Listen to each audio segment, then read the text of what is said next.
What's up, watchers? Magnus here, and today we are finally continuing on with the Extras Academy Survival Guide. And yeah, I'm hyped for this one because I loved the first 11 chapters or so. And yeah, we're starting, of course, on episode chapter 12 again. And welcome, love the dragons, to the watchers. Sup, Doge?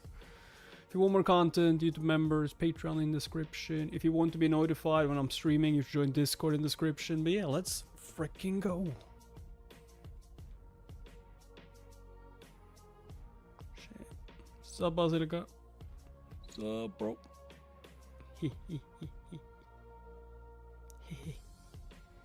By the way, what is it that made Yennekar lose control? I have a theory. I caught a glimpse of Yennekar's room once. Every one of those items was a sign of sincere appreciation. Gifts? Christmas!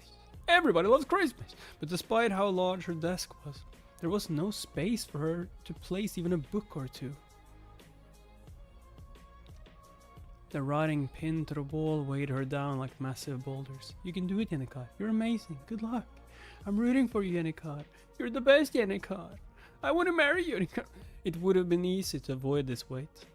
All she had to do was take down the notes on the wall and put the gifts on her desk in a corner. Should have done that. But the root of Yennekar's misery was the fact that she was like an innocent girl from a fairy tale who could never do such a thing. Yennekar tried obsessively to become better, to repay everyone's appreciation and meet their high expectations by doing her very best. Yeah, that seems very healthy. It's obvious just how reckless that was. The darkness inside of her was enough for Velasper to take hold, and it was only a matter of time until Yennekar would succumb to it and lose control. Sup, dope? Sup? However, why did all of this happen a month before it should have? Joined combat training. Taylor was supposed to be the one praised for his victory in this scene. But instead, he lost. But because Lucy took him out in one blow, everyone ended up becoming fans of Yennekar instead. The reason Taylor lost so completely to Lucy was because she made a contract with Merilda. And she was able to do so because she visited Northern Forest so often. Because of MC! Because of because of NPC. The reason for that, in turn, was because she had found a perfect spot to nap. In my tent, and the person who had provided that spot was you. Happened to be someone who was supposed to have left the academy at the start of Act 1. I get why Lucy was napping in here. It was nice and cozy, though I didn't expect anyone to find me so easily. It seemed like the others forgot about me amid all the chaos. I'm a little hurt. I ran amok on such a grand stage, but now that it's over, no one cares anymore. I thought they might come and look for me at least a little.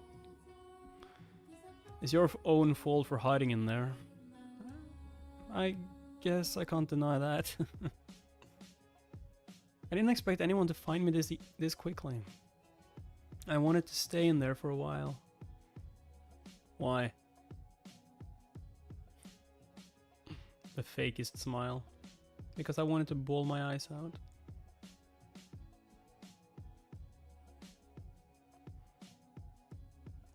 It's asking you to save Yennekar in the future.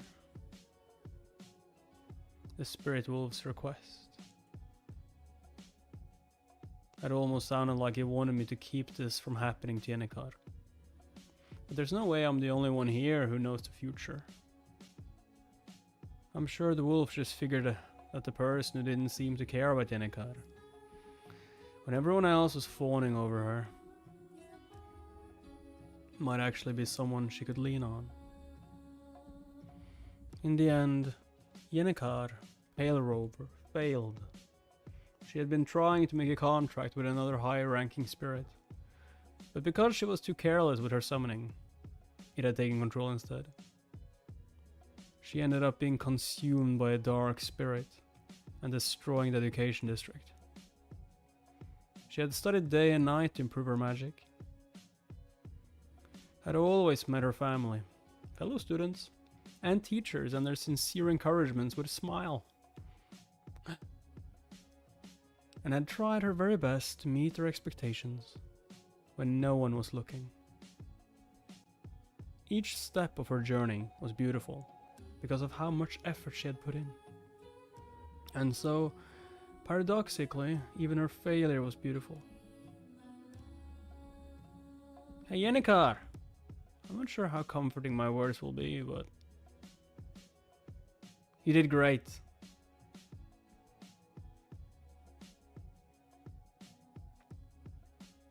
As the main characters walked out on the stage, they were met with applause. But backstage everything was quiet and dark.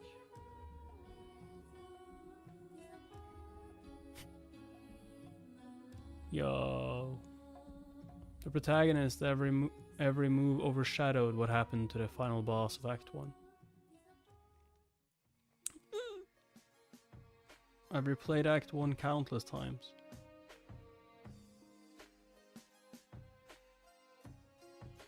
Oh. But it wasn't until today I wasn't able to see them before. Yo, you can see spirits now? Interesting. Is that a dragon? Birds.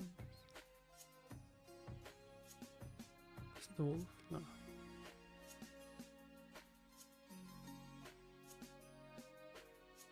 Expecto Patronum! That I felt like I got a proper ending for it.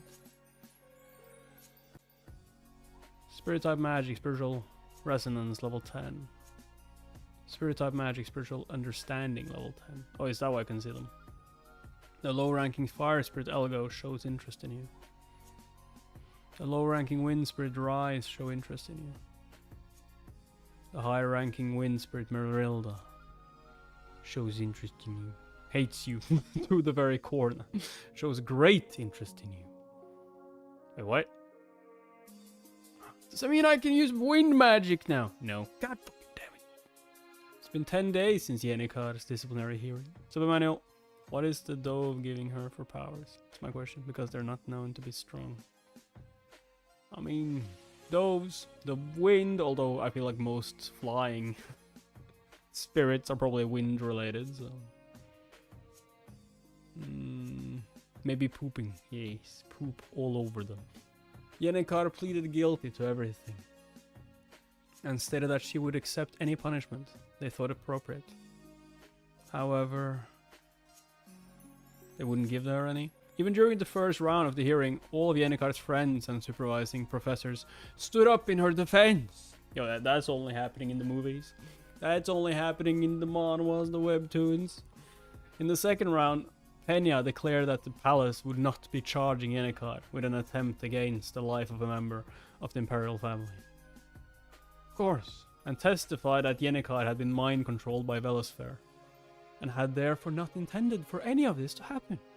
Yes, obviously. I was brainwashed. That's why I tried to kill her. Obviously. Lortel stepped in when it came to the costs incurred by the destruction of the campus building. She paid for everything? That's not a good merchant. And she asked for interest. Of course she did now. The Eld company covered the reconstruction free of charge. Okay, that doesn't make any sense. What? How much? Yo, it was free of charge, but there will be so much stuff you rent, obviously. In exchange for, of course, for cutting in half the custom taxes. Yeah, here we go. Charged by the academy for any school supplies sold there. Obviously. Nothing's for free. In any case, as a result, Yennekar lost all financial support for being a top student. Had to return all of her Honorary awards. Why? Lost the right to live in the office hall starting next semester. Yo. Does that mean she has to live with me? Yo, she's gonna stay in the tent. Hey, there's no space. I mean, you can make it bigger. You can make your own. God dang. I was given 10 days of probation and 20 days of suspension. But she avoided being expelled. So yeah, but she avoided expulsion. Felt like the moving conclusion to a teen drama. That's what I'm saying. This only happens in the movies. Like, oh my god, this is perfect. Oh my. And you know why? That's because it's made like that. If somebody offers you to do something for free, it's usually that I want a favor of you later, at least in stories. Yeah, I mean, mostly, not just in stories, mostly in real life as well. Like if someone does something out of the goodness of their heart, at the best for you, it's because it will make them feel better. That's all I'm saying. Like that. I'm so glad. No one does anything without benefiting themselves in some way. Although that way might not even matter to you though. But Yennekar still seems down. Must be because she has so much on her mind. That means it's our turn to step in. Yeah, I don't think this is gonna help her much. Don't bring up the glass skin incident no matter what. Did you just say that out loud? And don't act like you feel sorry for her either. She's just like, God damn it. I can hear you, you know. We won't bring up how she's feeling at all. I can hear you! We'll try to steer the conversation toward trivial gossip, okay? We got this. Are you ready, Anise? Ready, Clara?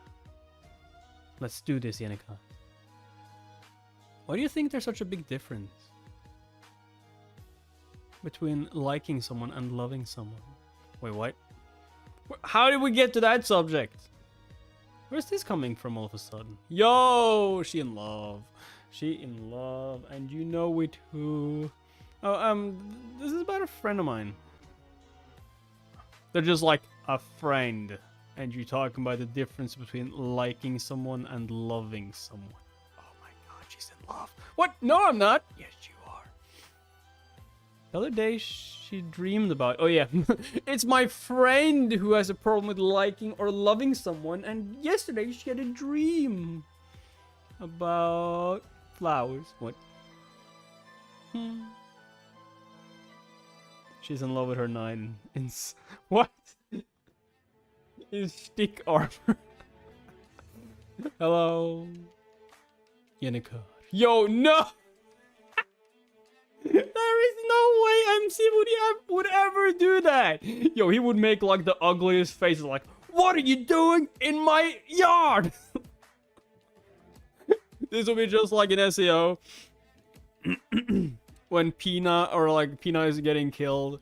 And I don't remember the name of the girl, but she's just like getting saved by Kirito. and she's listening to him through her own voice. Are you fine, my lady? What? I said, what's wrong with you? You should move. Her prince in charming armor. Charming. Her prince charming.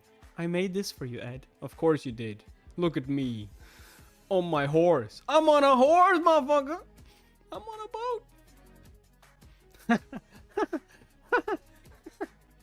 I hope you upgrade his living place. Nah, he got his. He says, nah, sorry, there's no more space. I guess we gotta cuddle. What? No! And she keeps having dreams like that. My friend, I mean. Yeah, my friend keeps having dreams of her knight in shining armor running around holding her hand. Picking flowers. Talking about stuff. You know. Yennekar, you were on probation the past 10 days and weren't able to see anyone. Just like... She's so... I mean, my friend is doing... Yennekar, you haven't been with any friends. What? I have friends on the outside. Right, so what else did this friend tell you?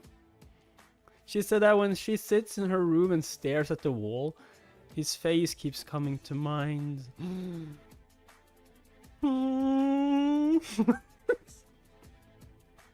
I hope he's going to create his own suit of armor later in the story, and I hope he's making fucking sticks. Yeah. Just gotta make it out of wood. Oh my gosh, I totally forgot I promised to help the assistant professor with something. Bye! Why is she running?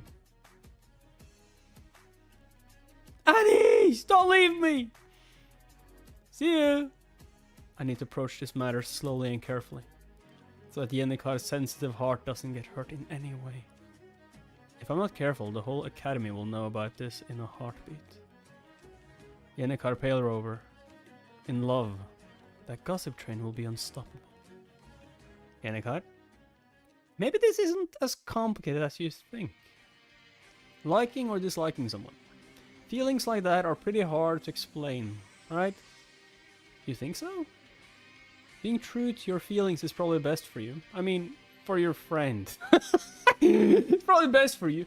Yo, she didn't even comment about it. I was expecting like, being true to your feelings is probably best for you. Yo, it's not my feelings. I mean for your friend. She didn't even comment on it.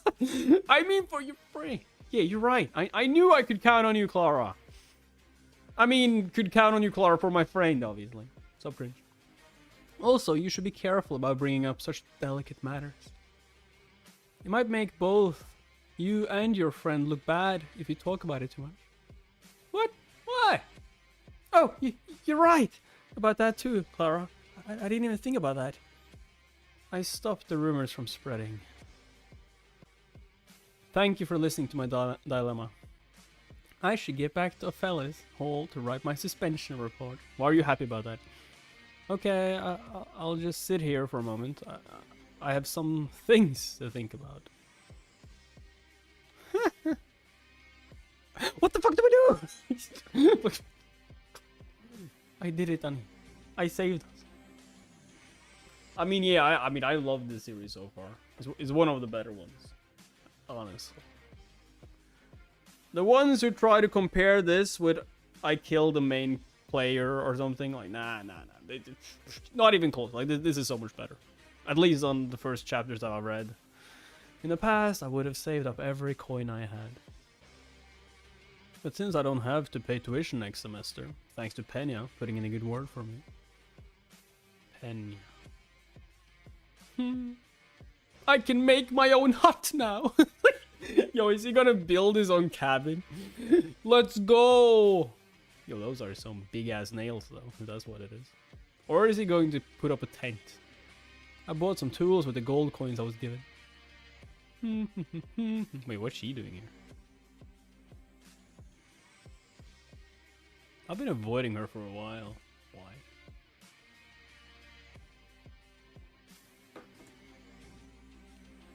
But now that Act 1 is over and Yennekar is no longer the final boss. Hey Yennekar! Is your probation over now? I have a bit of a problem when you people are comparing stories because it's more fun in my opinion to just view them as different stories. Even if most stories have some similarities to each other. I mean, yeah, I get it, but like they're really similar. Not exactly the same, but like it's the same school, it's the same school. I mean, it's really similar except for like him doing something spoilerish. Hey Yennekar, is your probation over now? I guess it's fine to talk to her somewhere.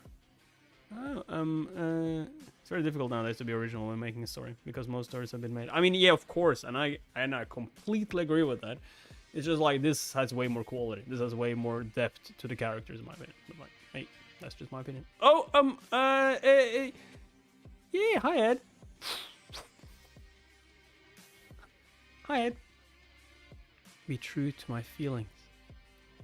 I have things to do back in Ophelis Hall. See you later. Bye. Wait, what has happened? Yo, you're just like, did I scare her off?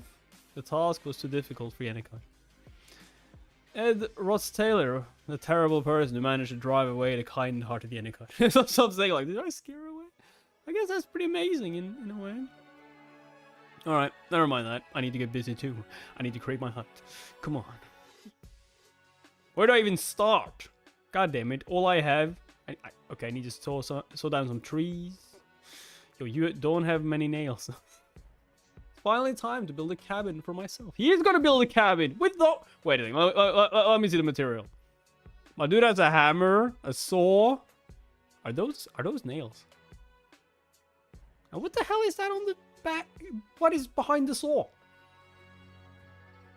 I mean, I don't see how you can build a hut with this unless you're going to like chop this forest down. It's finally time to build a cabin for myself. Okay, how are you gonna do it though? Day 1. I decided on where to build my cabin. Here. I picked out a wide open space with shade that was out of the way and started flattening the ground. You don't need to flatten the ground, you need to dig until you hit the goddamn mountain. Day 3. I began to gather lumber.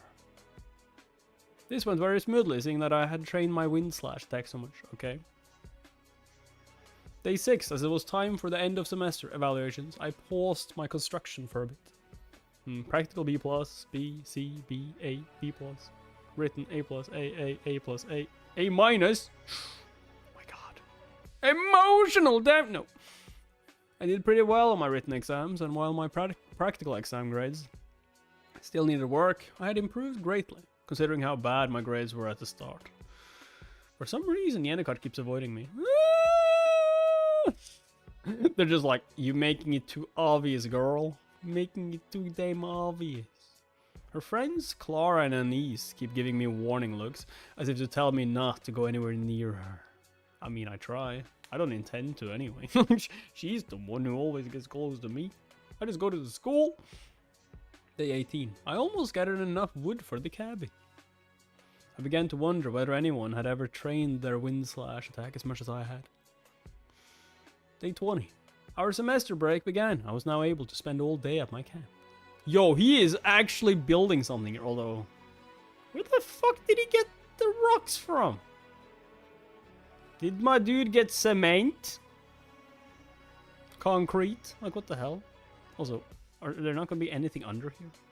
What about isolation? You're going to isolate it, right? I guess he doesn't have anything to isolate it. When I went to check my snare trap, I found Lucy caught in it, sound asleep. So I ate Lucy. What? I decided to stop using jerky as bait. Day 27. Belmaya, a senior maid of Awfulest Hall, came to visit and shared a few medicinal herbs and mushrooms with me. She asked how things were going with me and Yennekar. Yennekar. So I told her I must have done something to make Yennekar upset, but Belle just tilted her head at me. Pardon? Huh? What? How? Day 30. One of the pillars I had set up fell over and the exterior wall went tumbling down. That makes complete... I actually love this. I love that he didn't like build it perfectly first attempt, because unless his job was to build houses, he's not going to do it perfectly the first attempt. Like, come on. God damn it. Things are going to go horribly wrong. I realized that making the joints fit together wasn't enough to make the structure sturdy. Of course that wouldn't be enough to make the... You need under it as well. God damn. This sucks. Although I do love it in the story though that he did, like I said, that he didn't do it on first try. That he has to make it, that he has to try over and over again to actually make it work. I also hope that he doesn't do it perfect. Like there's going to be problems with the cabin because it's not his profession. Like, come on. I ran into Yennekar and her friends by the bakery in the commercial district. Yennekar ran away as soon as our eyes met, as usual. Wait, don't tell me. Did they just use the same panel again? Day 37. Siggs came by to help. Taylor really is a good guy, just like you said. Oh yeah. Good things are finally moving along according to the story. Should I put down nails here too? No, leave that empty. That's where I'll put a chimney.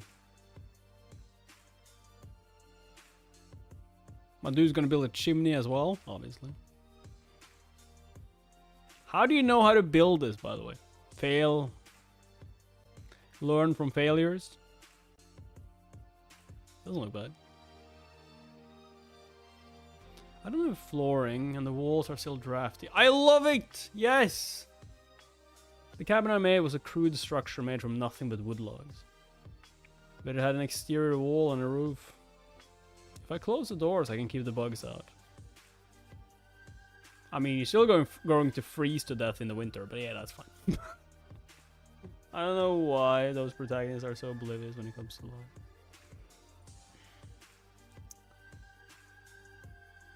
I mean, I get this guy though, because like, he is supposed to be this scary character, right? And when she suddenly starts running away from him after he defeated her, or like helped defeat her, it's not the weirdest thing. But at the same time, like after defeating her, he told her that she was doing well. You're doing great, and then she cried. So yeah, he should definitely see the signs, but I guess he doesn't. Wasn't he like a normal teenager who had no love life in his real life before getting sucked into the game as well, though? I feel like he doesn't have much experience at all. Maybe that's it. New crafted item, log cabin. Made by trimming wood logs to size and stacking them up along pillars and beams. It only has walls and a roof with nothing on the inside. Crafting difficulty. Yo. Construction completed. Your crafting skill has increased. So your crafting... What does that even mean? Like, is he going to be able to do it faster? Is he better at it suddenly? Does he suddenly just learn stuff? What does it even mean? How is he better now? I finally have a house. Yo, I have a stalker as well though. Yo, if you take more time, another girl is gonna confess before you, is all I'm saying. That's all I'm saying, girl. That's all I'm saying, girl. Let's just discuss how this guy... Oh, no, he was an adult who served in the army. Was he? God damn it, I remember so far. Okay, fine. I mean, just because he served in the army does not mean he had love life experience, though. Let's just discuss how this guy thinks. I didn't think that he didn't change the story by affecting school. Yes. It'll be nice once I finish the flooring and walls and furniture and the fireplace and build a fence around the cabin. I have so much to do. I have so much to do. I think I'll make a small shed to keep my tools in and store firewood too. What?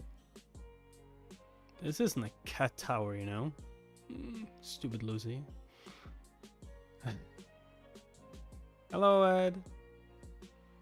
Oh, hi, Yennekar. You're not gonna run away this time? What brings you all the way out here? What? When I stopped by the forest the other day, I visited Master Ed's campsite and saw something quite astounding. Oh, you mean the cabin? How did you know? How did you know? What? I saw it in passing. I see. In passing. Well, I stalked while I was watching. God damn it! While I was just walking by. He said that he made it himself, and I was impressed by how well made it was. I didn't expect him to be so handy. I see. I really wanted to go inside and look at it in detail to see just how sturdy it is and such. I thought the same thing, Belle. Of course, I'm only human after all. Anyone would love to take a closer look at a cabin in the woods if they saw it in passing and wondered who made it and how. Right? Yo, she's really pushing in that spoon. This is an extremely normal and natural response. Extremely normal and natural? I was just passing by to see Marilda, and when I saw this cabin, I had to come and take a closer look. Anyone would wonder who built something like this and what it looks like inside if they saw it in passing. Right! What? But you know who built it. You've seen me building it. Right? It's only normal and natural, right? I guess. So you want to come inside and see? It's not that impressive. Really, it's empty, but sure, you can see it. Your cabin looks amazing, Ed. I just finished it. Didn't the spirits tell you about it? They did, but they only said that they saw it in passing. You know, they didn't say much about it. When he takes off his shirt, the muscles on his back are really prominent. Yo, did she go from that to Ugh, his arm muscles have become more defined. The veins near his clavicle are thicker than the ones on his hand. Is this what the spirits are telling you? Are you telling me the spirits are saying this to the girl? Yo, after he started building that cabin, he become muscular. They just mentioned it, I think. What? Daily report. Daily report. I don't talk that much with the spirits to begin with. It's not like we have tea time. What? I wouldn't know much about how you're doing, Ed. Why, you're bleeding. Would you like to take a look inside? Said every serial killer. Would you like to take a look in my cabin out in the woods? Would you? It's just a log cabin, but still. It's my log cabin. I'm in his house. Yes. Wow, you made all this by yourself?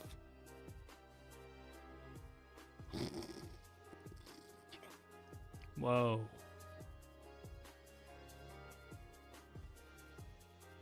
Ignis, what? I owe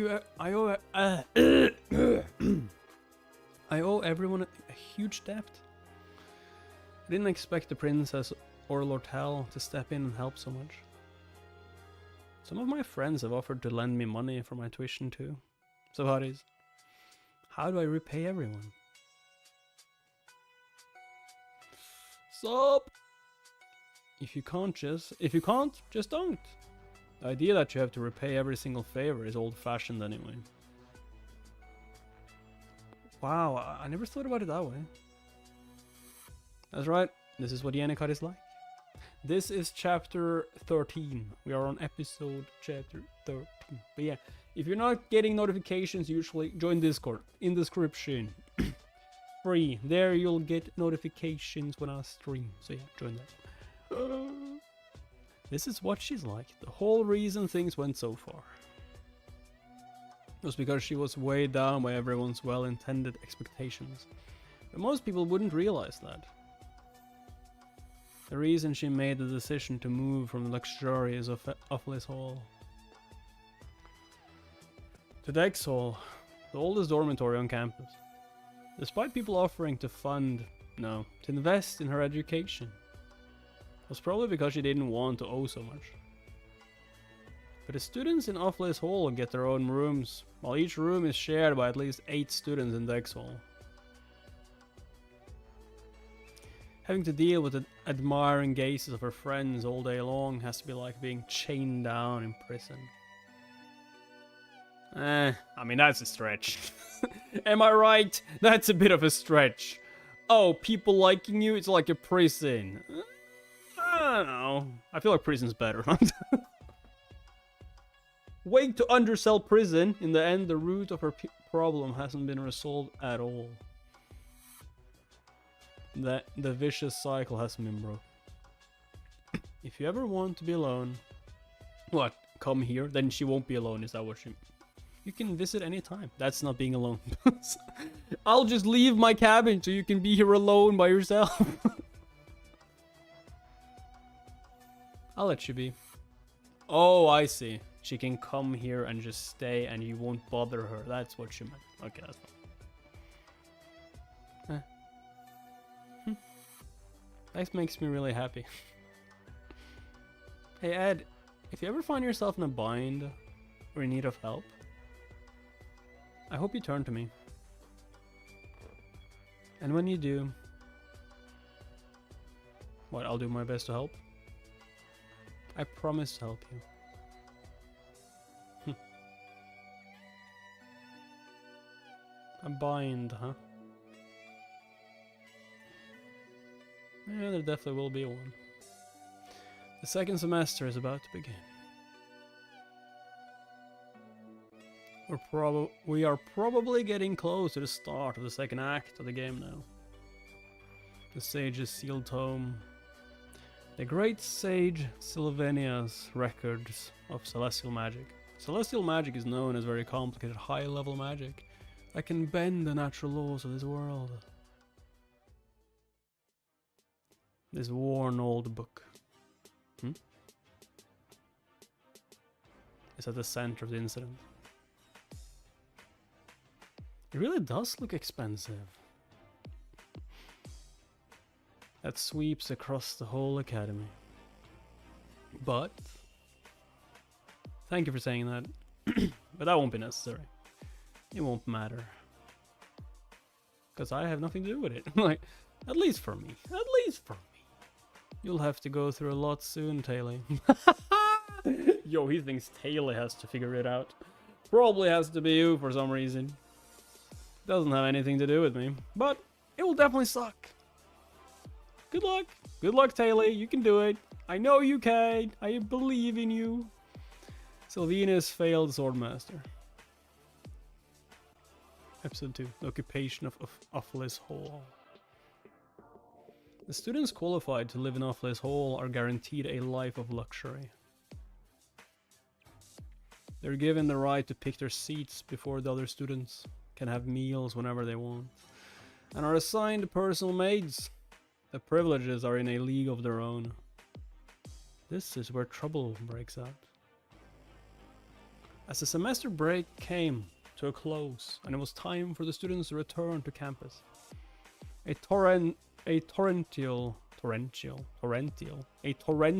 rainstorm swept over the southwestern region of Velar, where Akin Island is located.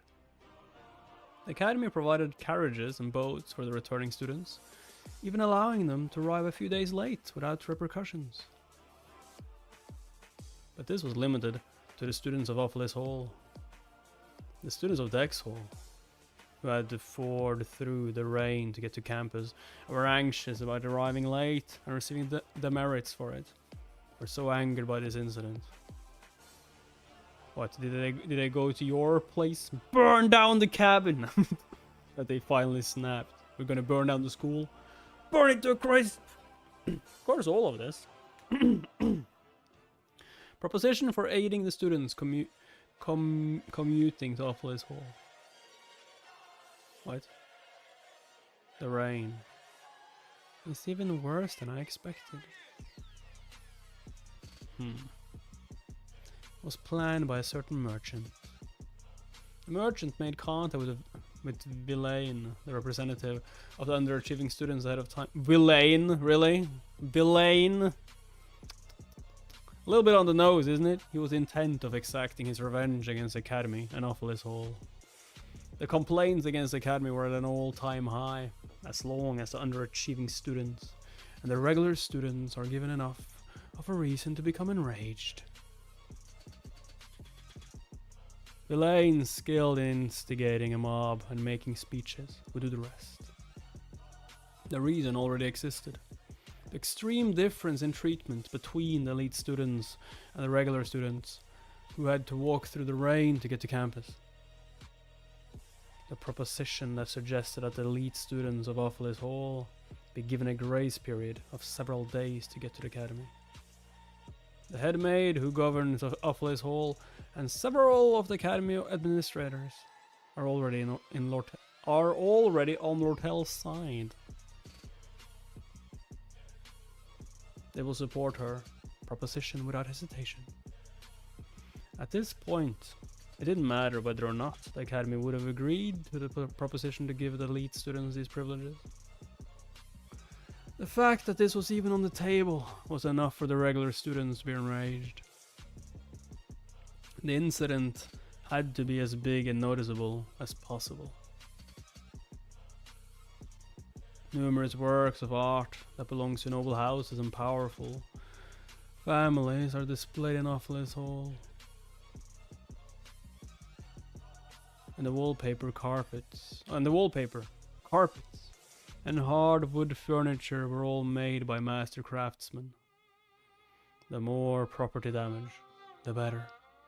The best outcome would be for Offless Hall to be mostly destroyed altogether, so they had to pay to fix it.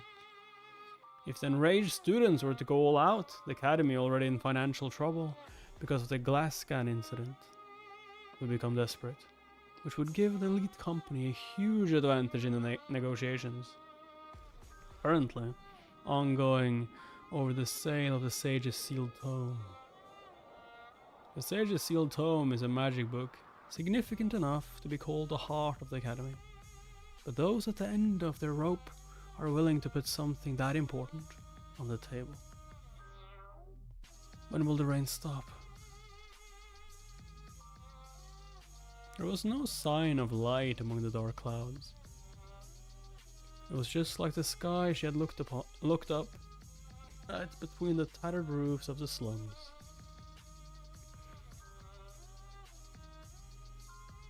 She began to feel guilt for how complacent she had felt. There were too many sources of light in this campus of learning, brimming with hope and idealism. All it did was shine a light,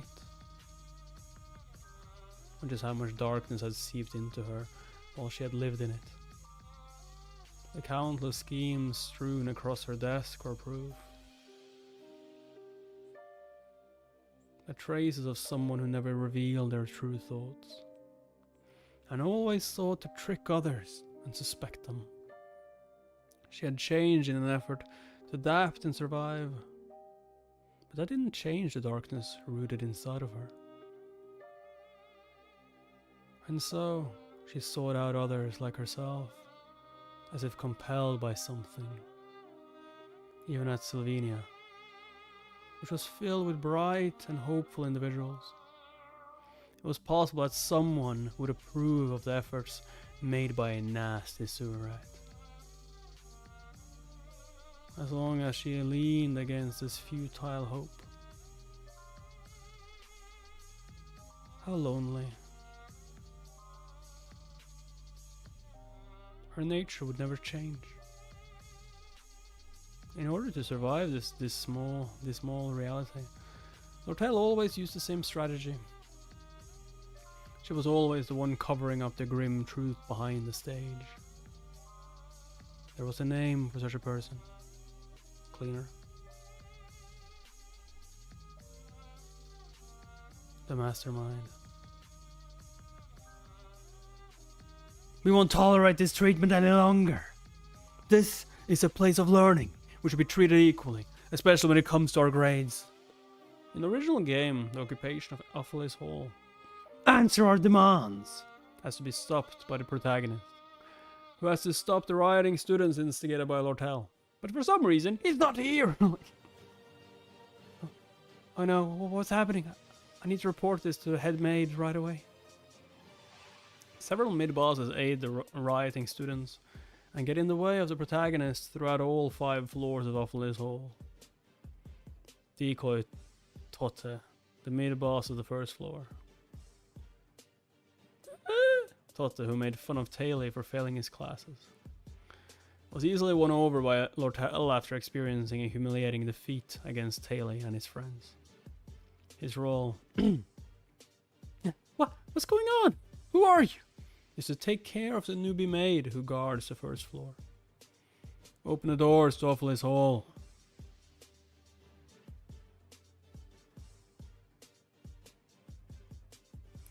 And allow the students to rush inside. Huh?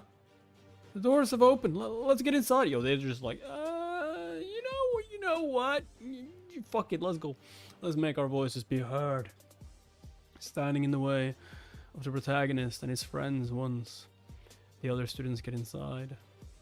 The main office is on the 4th floor. Let's occupy all the floors and deliver our statement.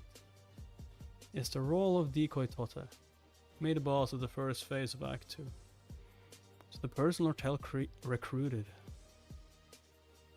Technically this role...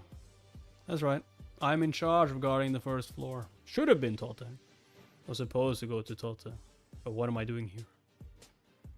Ed Rutz Taylor. Why am I even here? I got a choice. I got a fucking choice. Oh no. So how did I end up like this? End up becoming a mid-boss? I don't want to be a mid-boss.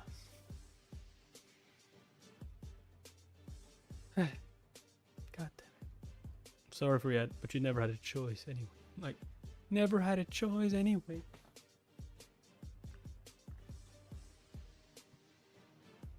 Ed was just fucked from the start. I was fucked from the very beginning.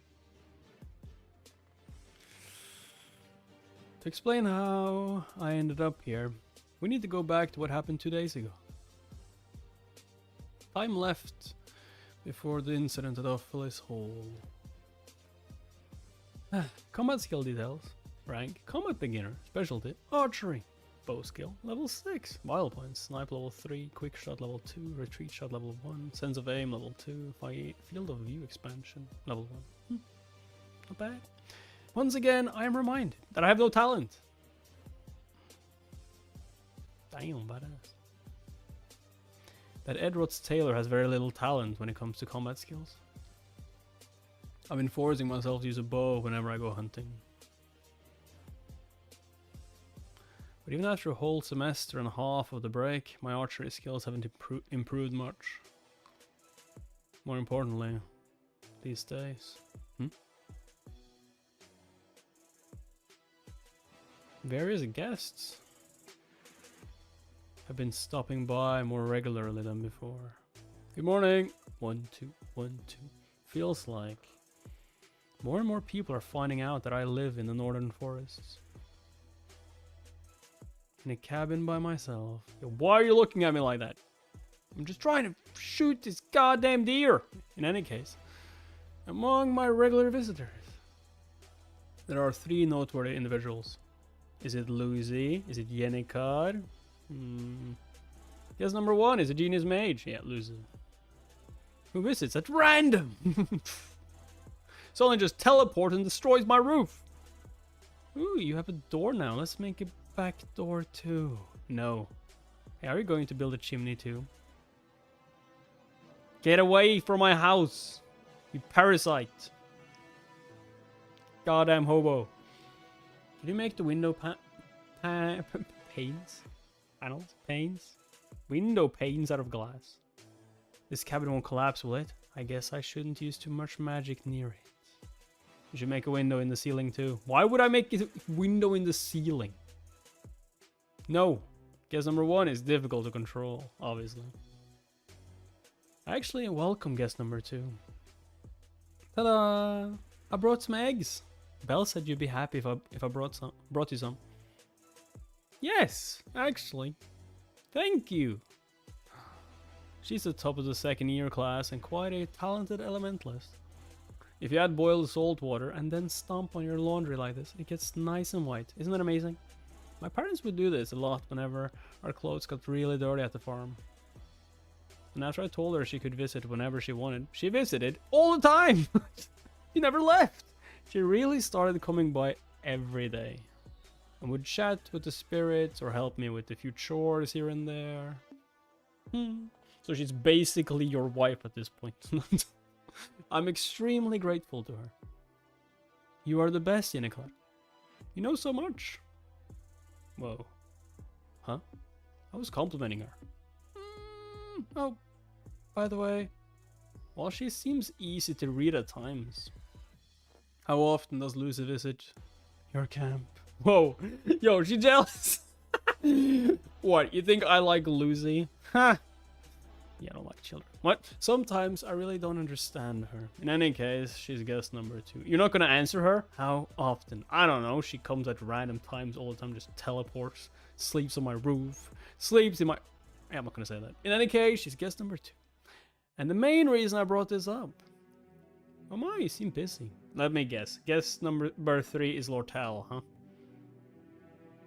Is guest number 3? I've been waiting. Of course it's Lortel. I would more... if I were Yennekar, I would be more scared of Lortel than I would be of Lucy. Like, come on. The girl known as... I need your help. The Golden Daughter. Lortel is the mastermind behind incidents in Act 2 of the game. Can I say no? Shit. She was most likely recruiting useful individuals for Ophelis' whole occupation plot. But I really didn't want to get involved. I decided to reject her offer, no matter what. I really don't want to go this far, you know? Yo, Shiba, like, you owe me. If I just stay out of it, everything will go according to the story. If only Totte hadn't fainted. Huh? Wait. Why aren't things going according to the story? What? Why would he faint?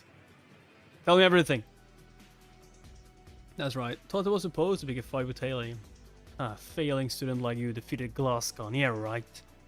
Everyone saw you get taken out by one blow from Lucy. And get beaten up just enough by Taylor. Probably, like there's not that many chapters. Depends on how long we're using on it. The next line. And I will say on Webtoon there's just like 22 chapters. We're nothing but an insect who's even worse than Ed Roth's Taylor. Hey, what? Hey! Why are you bringing me up here? What did I do? Oh, I see. I see. Yo, he just like, he brought up the name. Taylor was supposed to be the one who beat him. But since he brought up Ed, it's just like, how dare you? How dare you talk shit about my Lord and Savior? God damn it. Elvira said she never saw Sig so angry. Though it was unclear whether he was defending Taylor or you, Ed. I really can't put my trust in someone so temperamental. Anyway, the favor I would ask of you is simple. Elris will give you the key to Awfulest Hall. Get inside and keep out of sight. And when the underachieving students come rushing in, you just have to open the door for them. If it's that easy, if it's that easy, you could have anyone do it. Why me? I may be offering a lot of money. But there's no guarantee that they won't squeal during the investigation after everything is over. If it comes out that the first year student Lortel is behind it all, what would happen to me? I can't just trust anyone with this. I mean, I'm anyone you mean, you know? So she came to me because my reputation is already so poor, huh? No one believes you anyway. No one believed you anyway. You were kicked out of Awfulest Hall, right? Don't you want to take your revenge against the Academy? Not really.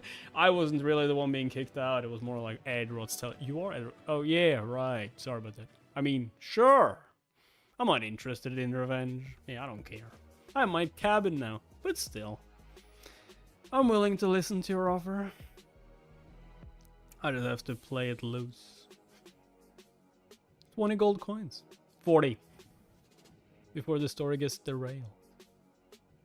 Agreed. You agreed way too fast, bro. At least try to negotiate a little bit. How about 19 gold coins? She will be so surprised. She will be like, no, wait. What? I just have to see it straight. Oh yeah, original story, production. Time left before the incident at Awfulest Hall. Occupation of Awfulest Hall happens before the battle. Well, happens before the battle of the Sage's Sealed Tome. This is Lortel's scheme to drive the Academy's finances into a corner. In other words, it leads into the next chapter of the game. According to the game's plot, Lortel's plan succeeds, and she creates her own company within the Academy for profit, which serves to hold Princess Penia and the student council in check. The idealistic student council against the pragmatic company. Idealistic. The important thing here is that whoever Taylor sides with will win. Hey! And all I have to do is join whichever side seems like it will win. I have to be realistic. Oh, I should get back to my dorm.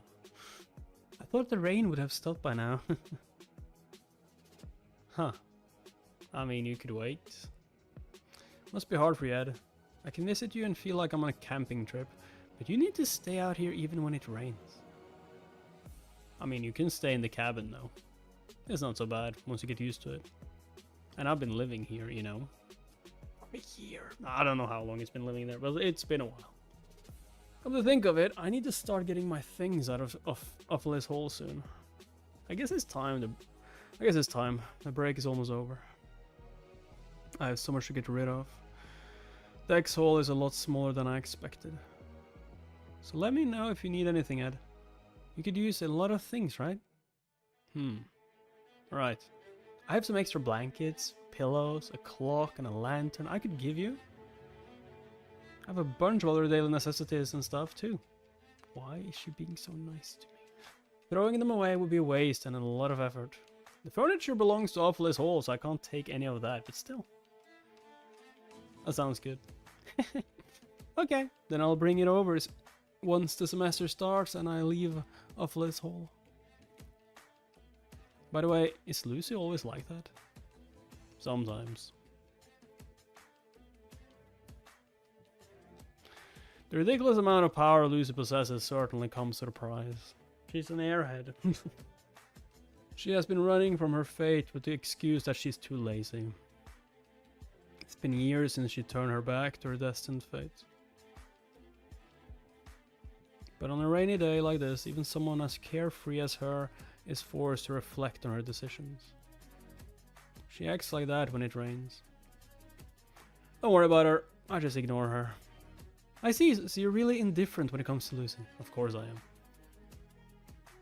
But, yo, she's so happy. Oh, so you're indifferent to her. Yeah, you think I want her to stay here? She will kill me if I try to get her to leave. By the way, Yennekar. Come to think of it, Yennekar is still staying at Awfulest Hall for now. Once the occupation of Awfulest Hall begins, numerous ward spells are activated, trapping all of the students in their rooms. Someone like Yennekar can easily make it out herself, but I have a favor to ask. Sure, what is it? Tomorrow around 9 at night, can you come to the Rose Garden in front of Awfulest Hall? Yo, she thinks it's... Yo, my god, he's asking me out. Huh? The Rose Garden? I'll explain why when I see you there. Yo, she is completely misunderstanding this, but I get that she's misunderstanding it because he told it in a horrible way. I can't really think of any way to explain it. So let's get Yennekar out of Awfulest Hall just in case. Somewhere not too far and somewhere she'll stay dry from the rain. Sure. Huh? I'm going now. Bye-bye. Oh, what? Huh. What religion am I in? None. Really? I don't really care about religion, to be honest. The rain won't stop until the first day of the semester. I'll be able to see clear blue skies again then. And after that, the forest will begin to smell like fall.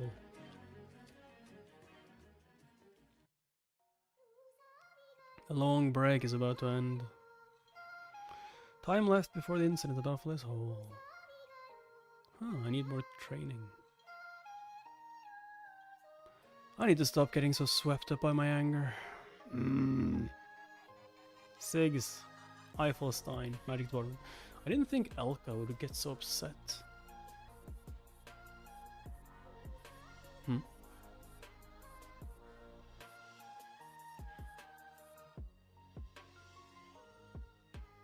What is he doing here?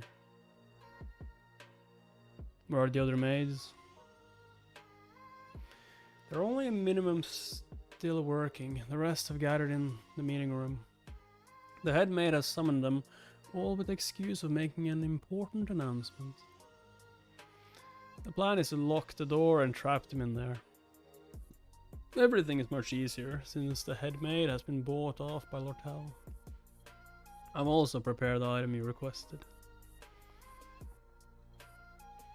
Oh, thank you. The fuck? Oil? I'll leave it here for you. Yo, we're about to burn down the freaking school. Everything is in place.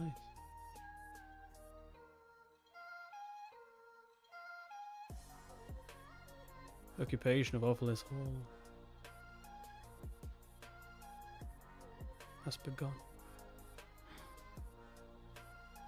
Are those fire arrows? Or did they just like shoot fire? Fire bullet! We won't tolerate this treatment any longer! This is a place of learning! We should be treated equally, especially when it comes to our grades! Answer our demands!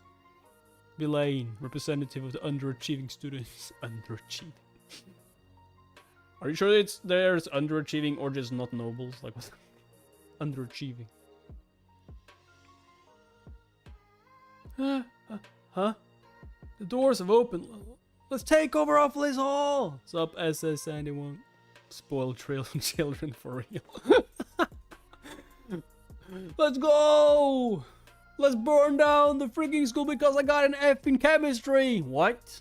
That's no... because they don't treat us equally, yeah, that's what I meant. Burn it all! Thank you. So the person Lortel recruited.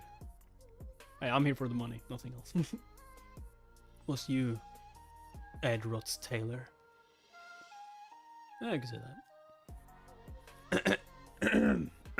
I have always agreed with the things you've been advocating for. Yo! Yes, we get into character. Okay, take this seriously. Take this. Have always agreed with the things you've been advocating for. What? That sounds so fake.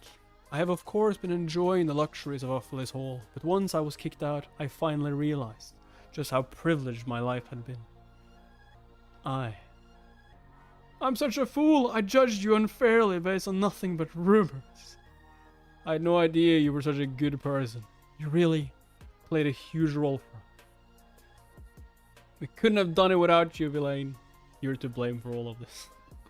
Go on upstairs! Stop dawdling and get up there! It would be so funny if he said like, you're to blame for all this, just get out of me. Alright, I'll leave you to it. Leave me to it, I will just leave. Villain has to be the one to take on all of the blame. I'm sorry, Villain. Keep fighting for your beliefs. I was never here. There's no need to go after the maid who is running away. The higher-ups she's trying to report to should be locked in the meeting room already. Anyway, but like, don't the maid know your face and your name because he said your freaking name? Am I missing something? Elrith, the head maid who wields the highest authority here and controls the ward spells, has been bought out by Lortel, so there's no problem.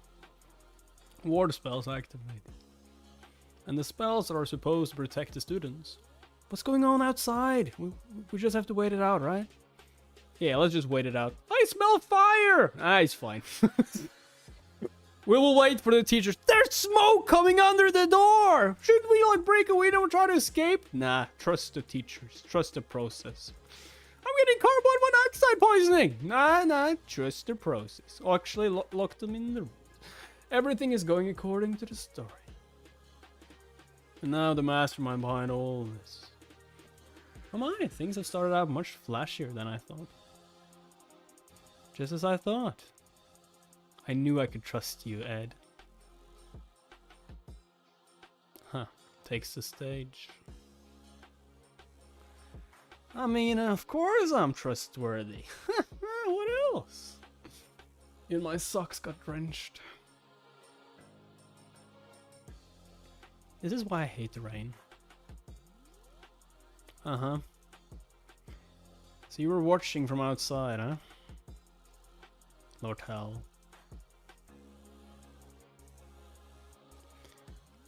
We'll have to be quick and get things going before the academy staff begins to intervene. It'll be over then.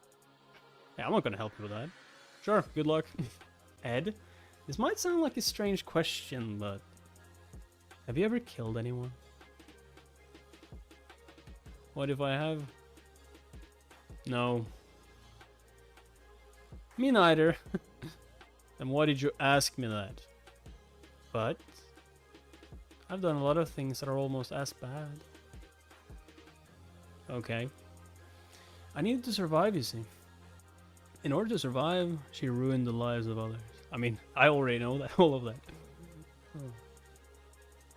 And in order to avoid getting stabbed in the back, she did so first. She told herself that it was all inevitable, that her actions were justified. But really, that was just an excuse. That was how Lortel came to be called the Golden Daughter. She knows better than anyone else. But she has no right to be pitied. And so she keeps searching. Ed? Would you pity someone like that? No. For others like her. Loneliness is a feeling that can come to anyone, regardless of whether they are good or bad. In order to escape it, one must find others rolling around in the same mud pit. Only when they find someone to be at their side, even in the deepest of pits, can they find salvation. No. You need to take responsibility for your actions, Lortel. Of course, I am not that someone. I'm sorry for saying something so out of character. I'll get going and do my part now.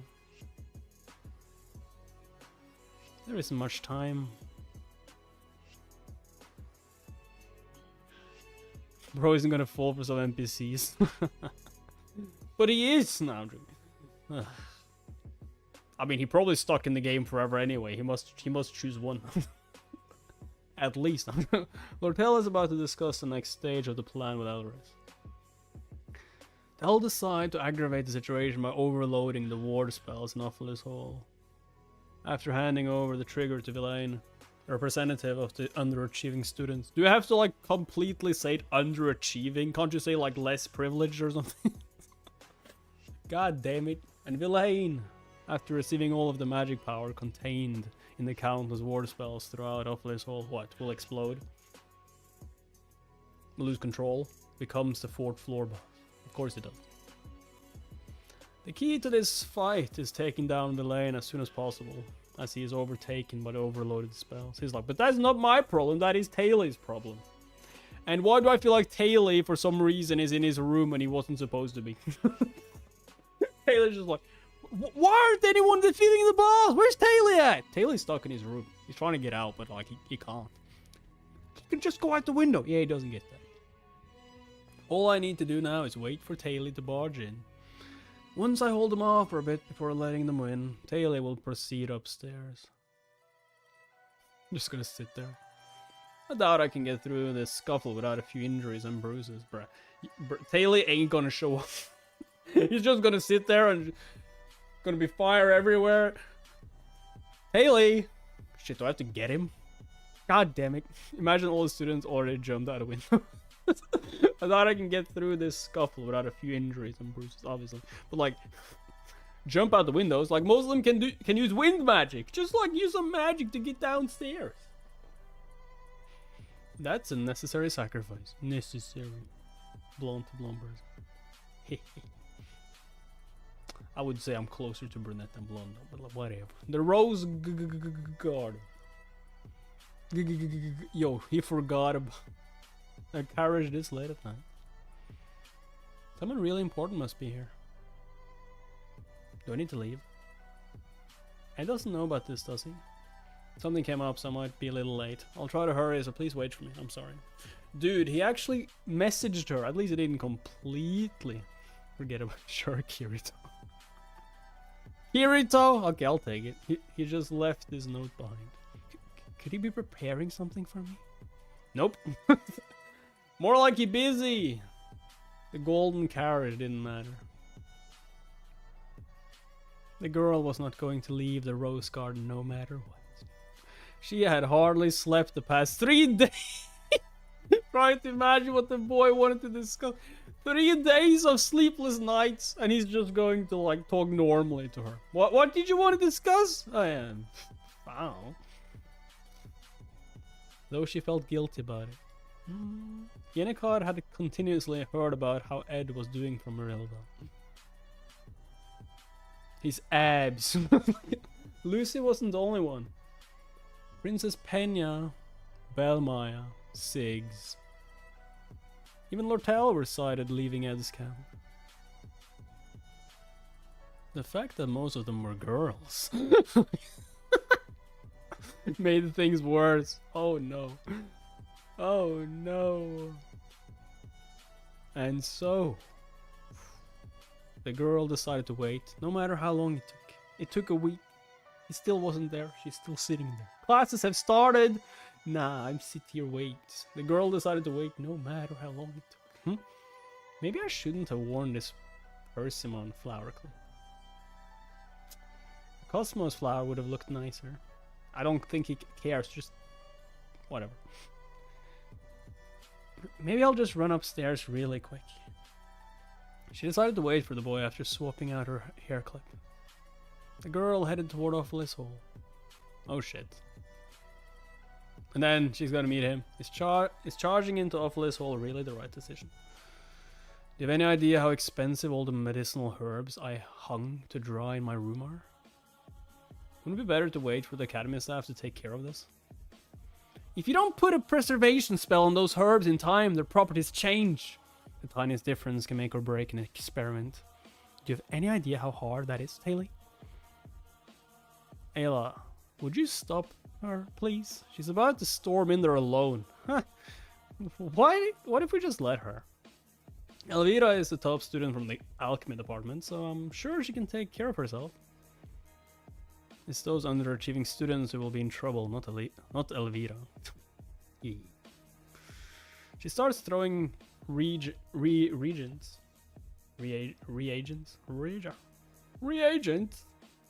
left and right without thinking about the repercussions. What's a NPC redhead gonna do? Stop, Elvira, please! Shut up and come with me. We need to get to my room on the 4th floor. She main cast.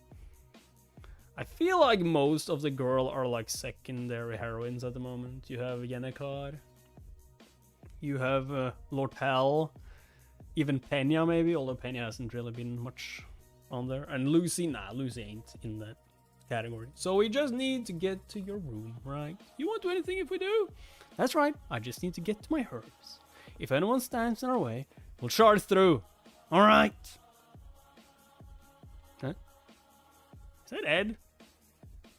You are... Ed Rotz-Taylor.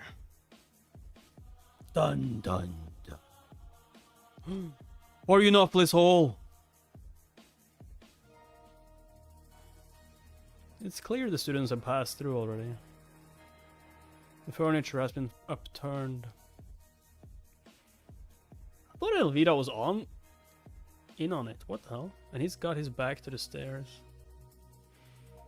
Oh no. It's bothering me that this MC got his females around in his life. What? And he's got his back to the stairs. How interesting. I didn't expect this. You are planning to stop us, huh? No. Nah, I'm good. I'm sorry. But you can't get past this point. Huh, how funny. Do you actually have any way of stopping me? I heard from Siggs that your magic skills are quite good, but in the end, you're not close to me. Your man's looking cold. You're just 1 second-year student who can cast nothing but basic spells. We got a pretty talented sword fighter and a mage with at least average skills for first year. Yeah. Like average skills, as well as an alchemist who's at the top of her class. We are at a clear advantage. Why are you doing this, Edwards Taylor? Tell us what's going on upstairs right now. Your destiny. What?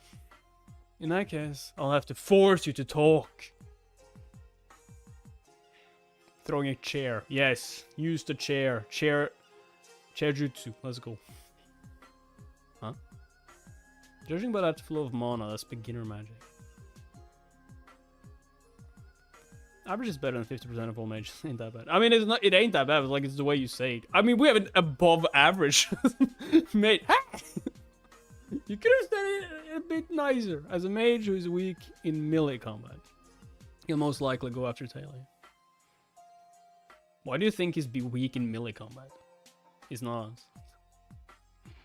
He's gonna like destroy the roof. Wind slash.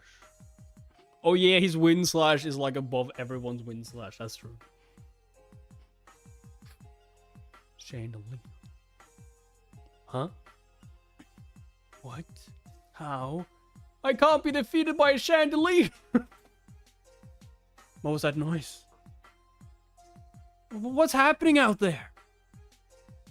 Yo, what's happening with your face? Are you alright, Ayla? I'm fine, Taylor. I just got startled and tripped. What about you, Elvira? Don't worry about me. Yo, witch.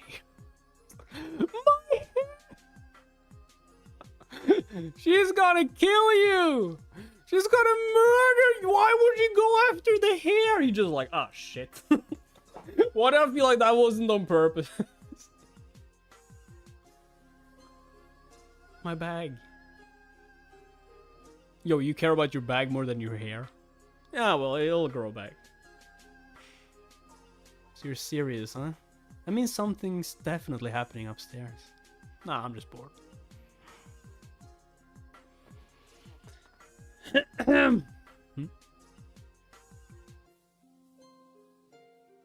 Is something missing?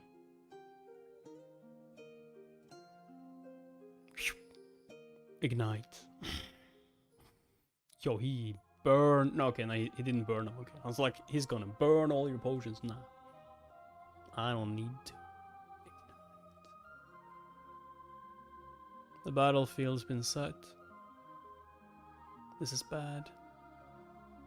Edros Taylor is quick and precise. Siggs, you should have told me.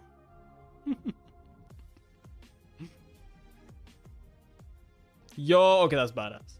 That panel is badass. Cold. It's not just his magic skills that are good. How was Siggs supposed to know that? Oh right, they're best friends. Makes sense. Make total sense.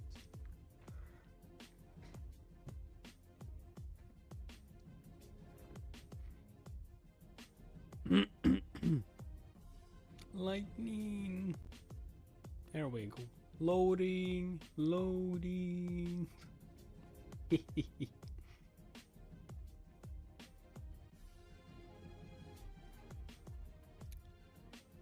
As a top alchemy student, I'm the strongest one on our side.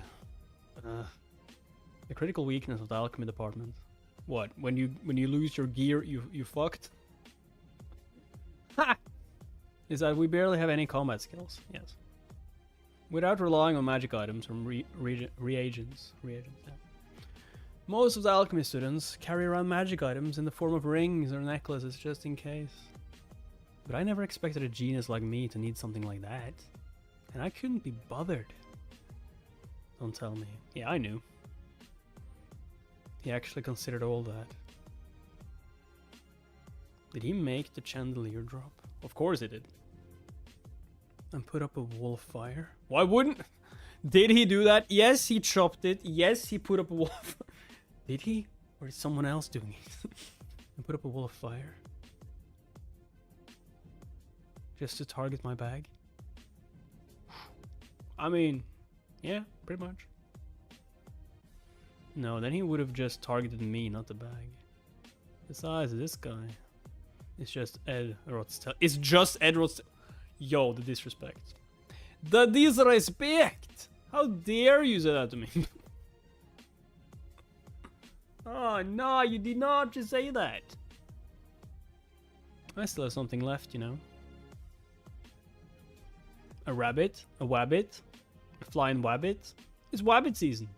I'll imbue it with fire resistance and berserk mode. Berserk mode? Oh no, we're getting Subaru type rabbit. Type bunny. And then with more strength. Making sounds bad. It's insane. Yes. How? There we go. Now that's more of a wabbit season. I need my gun though. Or my arrows. I can use magic to put out the fire. No, you can't. Is that it? She's just like, I can use magic to put out the fire. She's like, one bubble. Why isn't it working? I don't know. Maybe because the entire room is engulfed in flames. Huh? What? How? Wind magic. Duh.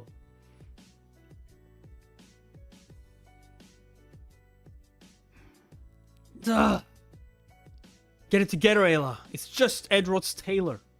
Yeah, well, this just Edrod's Taylor is taking out 3 of us at the moment. Ayla might be confident in her knowledge of magic, but in terms of combat, she's still just an ordinary first-year student learning beginner spells. That bastard keeps going after Ayla, so we can't get close. No, Ayla and I can hardly even move. Taylor, can you take him down if you get close enough? Okay. Go, my wabbit. Go, my murderous berserker wabbit. Ah, shit. You have something planned, right? This isn't about whether or not I have to. I like your spirit. Alira!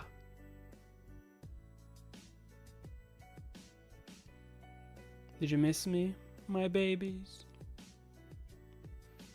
It wasn't that long, but I missed you quite a bit. Wind cutter. Wind slash. Seems like you were prepared. Release magic implementation. But you're too late. A special reagent made out of chopped up night butterfly flowers and arrowroot mushrooms. And imbued with a magic release spell. I mean, he's just that powerful. Its effect is to restrict the release of mana. I mean, Ed doesn't need mana though. And the temporary neutralization of anything created by magic. Okay, shit. My fire. My fire! My beautiful fire! What the fuck did he stab it with though? With a blade? You know what that means? It means you're finished. It means alchemy wins. Where the fuck did you get that blade from? Where did you hide it? You don't want to know. You are a mage who can't use magic. But he's not a mage. Stop acting all nonchalant. We have a fighter on our side now. Now, Taylor. Edward's Taylor. He's running. Yeah, fuck this. Oh no. Yeah, let's get out of here. What the hell? Did I... Okay. Oh, the bucket. Set it on fire. What is that?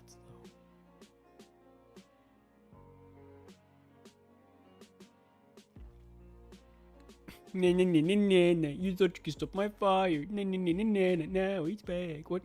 That smells like oil. This is ridiculous. We are in Awfulest Hall. If the fire spreads to the hallways, people could get hurt. I can slash through any fire with my elemental flash attack. Whether it be made of magic or spread through oil. This reagent only lasts a few minutes anyway, so... Before anyone gets hurt, I'll put an end to this. Wait, Taylor! Yeah, this is exactly what he wants, though. The windows are opened enough for the smoke to escape. And it looks like the rugs and anything else that is flammable have all been put away. Even this is part of Edward Taylor's. Yeah, he wants you to do this.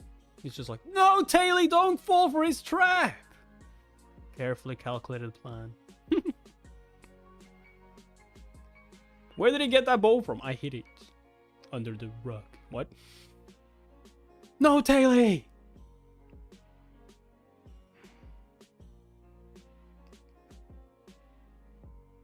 I was an adventurer until I took an arrow to the knee. Ah. You can use a bow. Still, I can block. He's not shooting for you, you idiot. He's shooting for Ayla. Like I said, like he's not shooting towards you, you freaking moron. He wasn't aiming for me. Why would I be aiming for you? You would just block it. Ayla can't even use a basic defense spell right now. Ayla!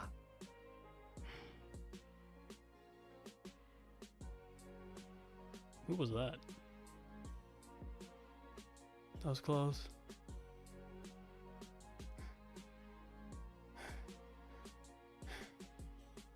And again, Ed knew that would happen.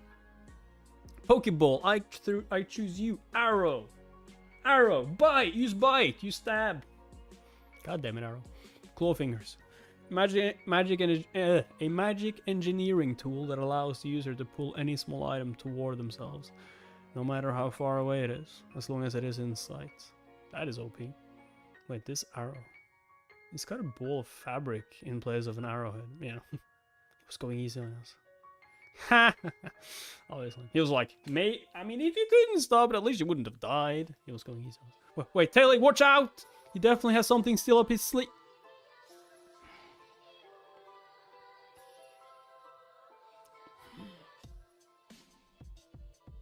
That noise was that from the second floor.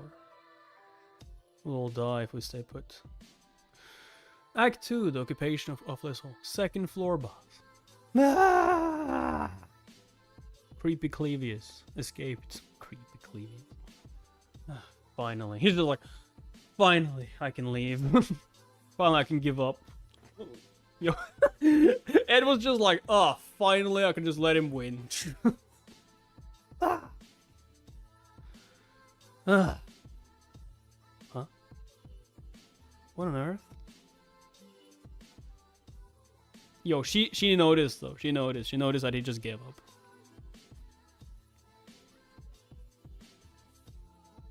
This is ludicrous. There has to be a reason you would go this far. Nah, I'm just bored. I'm just bored senseless. Sup, Kia? I hate this. I feel like we were all just playing along exactly the way he wanted us to. The whole fight. Yes, that's true. If he had really intended to stop us, he would have ambushed us by dropping the chandelier without showing himself. But he was sitting here waiting for us. And during the fight, he showed no hesitation or lack of experience. Something's definitely off. Are you done? Are you done? Dude, you have worse problems than me right now. Ugh. If you're done, then stop yapping and get upstairs already. What? You were just fighting so hard to stop us. Nah, I'm just doing my job. I just did my part, that's all. Why did you go easy on us? Hmm? What do you mean, Elvira? He went easy on us? Him? On us? I won't let this go. Answer me, why did you go easy on us?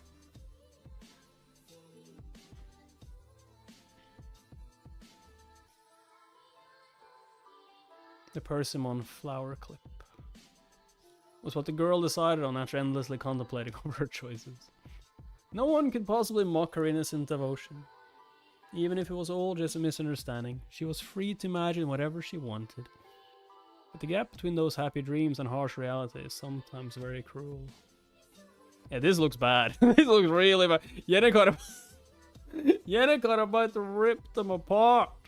The boy she imagined to appear at the gazebo dressed up nicely was on his back covered in blood after getting ambushed by villains. Yeah, ambushed by villains. Oh my god. Oh. What? What are you guys doing? Oh no, it's over for them. It's finito. Oh, you think you can do that to her? The love of her life? Nah.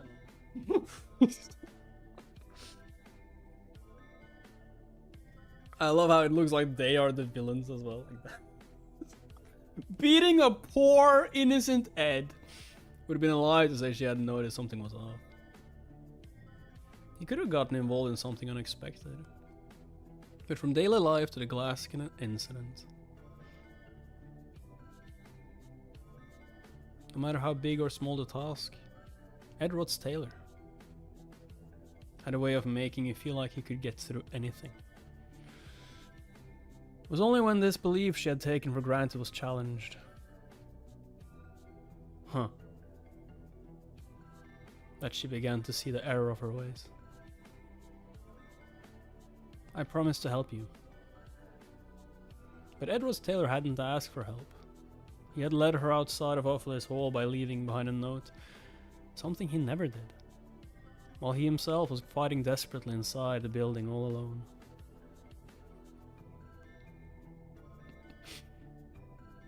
It was all to keep her out of the fray, since she had gone through so many disciplinary measures from the academy because of the Glaskin incident already. Yeah, that's definitely the reason. I don't know what's happening. but he made sure I wouldn't have to get involved in any of this. All while I was worrying about which hair clip to wear. The answer was no hair clip at all. YouTube actually did their job to get notifications. I mean, that's what I'm saying, Q. Like, you need to join Discord. Everyone needs to join Discord in the description below, because there you will get notified when I'm streaming. You will get notified. YouTube notifies rarely, if ever. Like, damn. Before YouTube actually did their job, I had hundreds of people in the stream at the same time. Now we are lucky if we have 10, is all I'm saying. And then we are really lucky. What are you guys doing? What are you guys doing? I'm glad you weren't swept up by what's happening in Yennekar. Hopefully this hall has been taken over by some of the students who don't live here. But I don't think that's all there is to it. Ed kept standing in our way, so there has to be more to it than... Get a grip, Taylor! She's an enemy! Well, you see. I wasn't actually asking what you were doing. Oh, shit. So yeah, I will say the only way for you to actually be notified when I'm streaming is to join Discord, because YouTube is so... You can't trust it. You can't trust YouTube's notification system, like, at all. Yennekar! It's alright.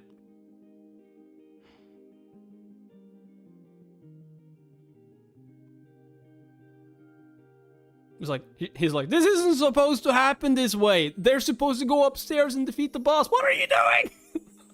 Yo, Yennekar about to defeat them, and then Ed has just like, oh, so now I have to defeat the boss? Like, what? Why? Why? Why? Why did you have to come here? Ed, I will save you. Just give me 1 minute. Just give me 1 minute. And then we can go to the garden together. Ah! Mid-ranking spirits of all 4 elements. And together with the fluid spirits and low-ranking spirits, this is basically an army. A swarm of those. We need to run for it, Taylor. We need to recognize that we can't get past this point. You were having a hard time even just with this fallen noble. Hey! You did not have to say that. That was uncalled for. Our opponent.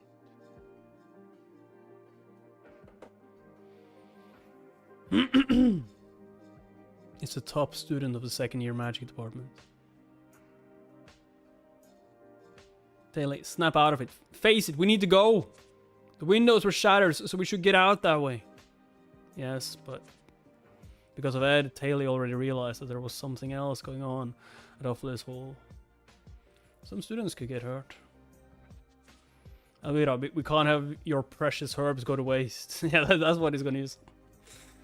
Oh, Ed uses shoulder grab. God damn it, I didn't see it. Shoulder grab. Taylor never backed down from an obstacle. Taylor! The truth was that Taylor was destined to live the life of a main character. This is why. You should have gone upstairs when I told you to. Yo, he about to throw him upstairs. And it's just like, just get the fuck upstairs already. Like, God, do I have to do everything? Do I have to carry you through your own goddamn storyline? God damn it. Oh, get upstairs. Listen closely. I'll calm Yennekar down. Damn, we get the apocalypse right now. Yennekar, sweetie, calm down. We'll just go to the garden together. So you 3, get to the 2nd floor as planned. What? You were just blocking our way, and now you want us to go upstairs? I changed my mind, so hurry up. Yeah, right. You're going to put a stop to all those spirits. You can hardly stand. Ow! Just take your reagents and leave me alone. Sorry about slicing up your bag. What the hell? Why are you ordering me around? Fine, I'll do as you say for now. Wait a second. Let's go, Taylor.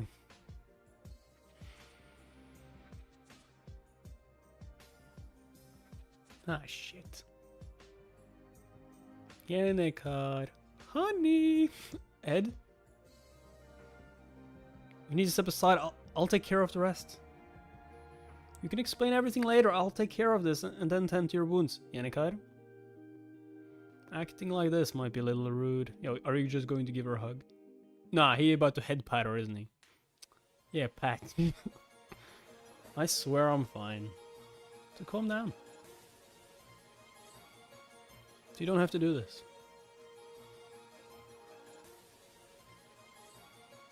Huh?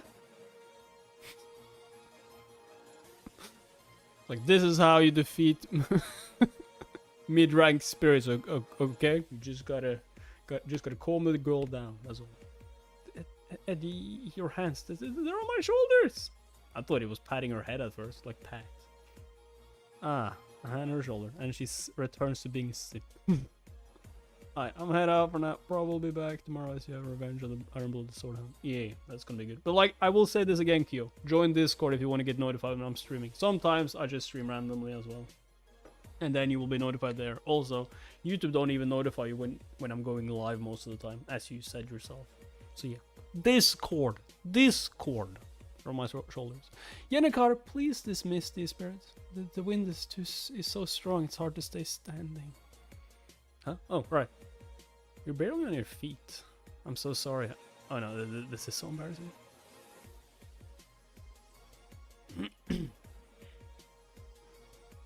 Huh? They're just like, what? He stopped them? Unmatched wrist. Unmatched wrist. Grabbing them shoulders. Can you breathe? Breathe with me. Breathe. He actually stopped her. Ed? Hurry upstairs. You probably... Ed! Won't have much time. Ed! Carry me to my cabin. Why do you keep getting hurt like this? I told you to turn to me for help at times like this. I had my reasons for this. I'll tell you everything some other time. Those guys were too much. They didn't need to go this far and hurt you. I mean, I did kind of ask for it, though. I don't know what exactly happened, but I'm going to be really angry with them next time I see them. Anyway, Ed, stop getting hurt like this, okay? Promise me. Alright. Thank you for worrying. Things went a little differently, but since I've completed my role as the first floor boss, I can get to my camp and work on my chores. Yo, he about to like, I gotta make my chimney now. Full of blood. Dude, you should relax. Nah, I don't have time. Winter's coming. The White Walkers. I mean the snow. By the way, Ed, I saw this huge carriage while I was waiting in the rose garden. It went by so fast that I nearly missed it. But there was definitely a golden crown on it. Huh? A golden crown. That's not good. That's the symbol of the leader of the Elte company. Lortel's adoptive father. And the man who killed her actual father. The man who in the last episode of Act 2, the battle for the Sage's sealed tome, will lose to Lortel and disappear. The fake boss. Golden King Elte. If he arrived at the academy much sooner than in the game, which means something's going on. Somewhere outside of my field of vision.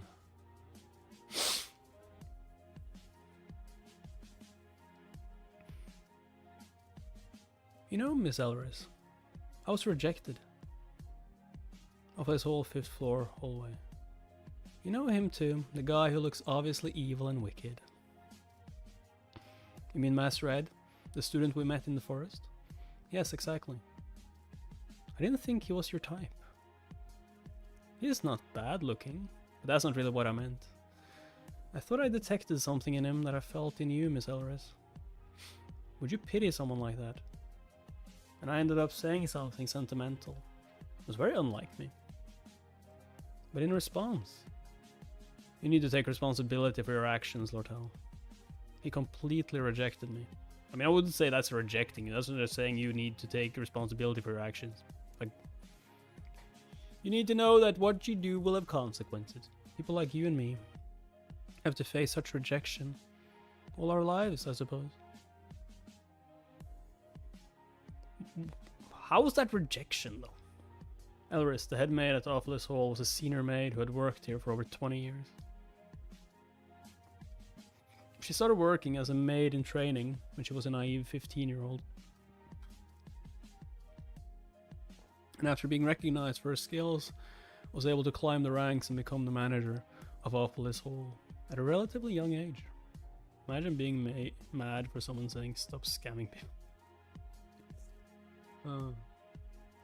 This was also why Lortel had spent the most money here. She had invested an exorbitant amount of money in order to sway Elris's upright nature. It was enough money to put a huge dent into her finances. But Lortel believed. I'm glad I have you, Miss Elris. That every single gold coin was well spent. Because she had found another person like her. Someone who threw away their lifelong beliefs and values in the face of gold. Just like her. It was only when she found others like this that Lortel could free herself from this loneliness.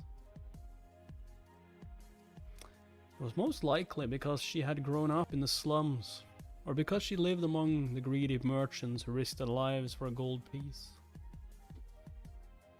Or because in her life, you either stabbed people in the back or were stabbed yourself. But Belaine, the representative of the underachieving students, will take over the 4th floor control room. And if we hand over the trigger to the ward spells just as they overload, whatever her tragic past might be, and whatever circumstances led her here, he will run amok and start destroying Awfulest Hall. This girl was clearly a villain. And then it is just like, and completely my type. And moreover, the mastermind. Everything seems to be going according to plan. So I'll go and stay in the storage room. I'll have to play the part of the scared student who doesn't know what's going on. I went to hide in there. What a pitiful person. Unlike other girls her age, my lady, I would like to make one thing clear. She wouldn't get to love anyone. You and I are not the same. Or open her heart to someone she considers family. Aren't the same. Damn, she just got betrayed! Ed can't save her from this though, like, you're not even close. And end up dying in solitude. Whoa, whoa, whoa, whoa, whoa, whoa, that's a bit harsh, isn't it? Sounds a bit harsh. That's a bit harsh, Winnie.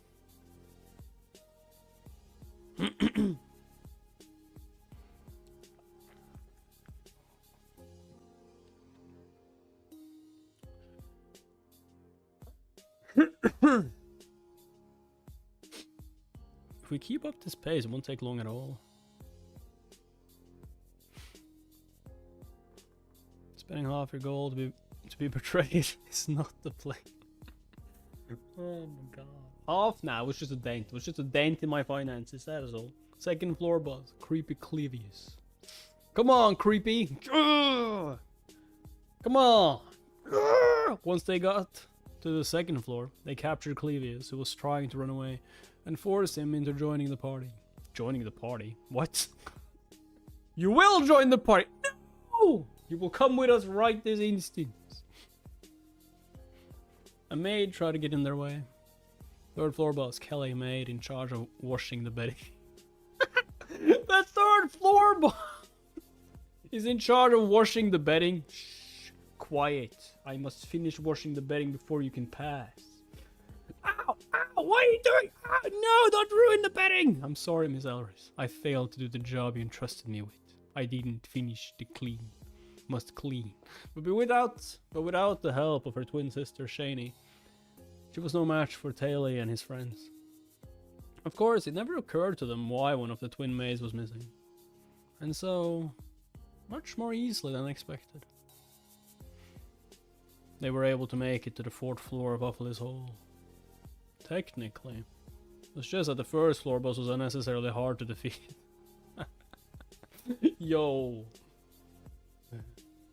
I mean, for them, it's not bosses, though, so they won't think about it that way. Run away! Fuck! Help! I can't control it. Save me! Save you? 4th floor boss, Villain, who was taken over by the ward spells. Ah, I see. This was Elris and Lortel's plan all along. They'd left the crystal ball that activates the ward spells out in the middle of the control room on purpose.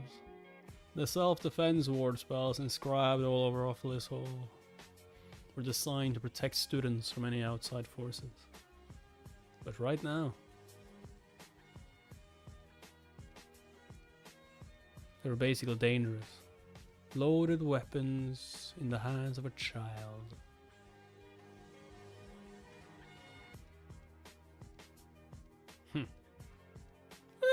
What's going on out there? The building might come crashing down at this rate. What are the maids even doing? What are the maids even doing? What are you expecting the maids to do? What are the maids even doing? They need to clean up this. They need to fix the roof. That's not maids' job, dude. Even the students of Offalis Hall who had been keeping calm. Get out of here, hurry! What? Yeah, now we go. Like, this is what we talked about for such a long time, right? Just get out the window. Began to use their abilities to evacuate the building once the situation got out of hand.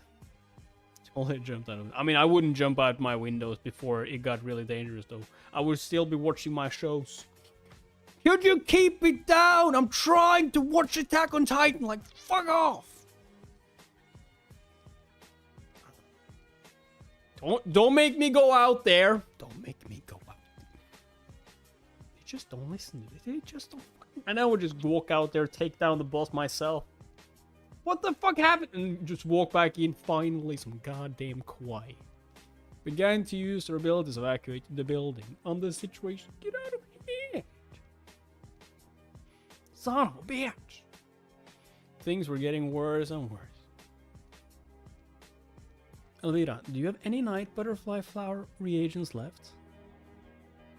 Those only disrupt the flow of mana in an active spellcaster. They don't work on magic circles like that.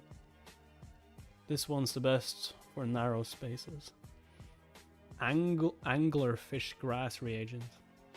A reagent made by melting together anglerfish grass seeds and emperor clam shells. Okay.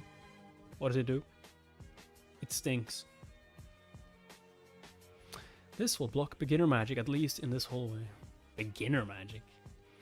All of that's assisting magic. There's a lot of it, but it shouldn't be too powerful. Don't worry about us. Worry about me! You two go and knock out Villain. The fuck? Did she just... Why me? Why me?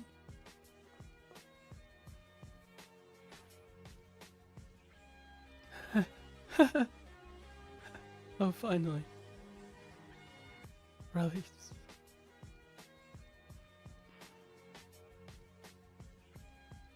So is Ed just going to plead the fifth or what? Why did you stop us? Do what? Stop you? Why would I do that? We are 3 witnesses. Yeah, like they would believe you. You're a fallen noble. No one cares what you say. Exactly. No one cares what I do either. What are you doing here, Ed? Your wounds might reopen. That's fine. Most of this is my blood. Most of this isn't my blood. Whose blood is it then, Ed? Stop worrying me, will you? Wow. Ugh.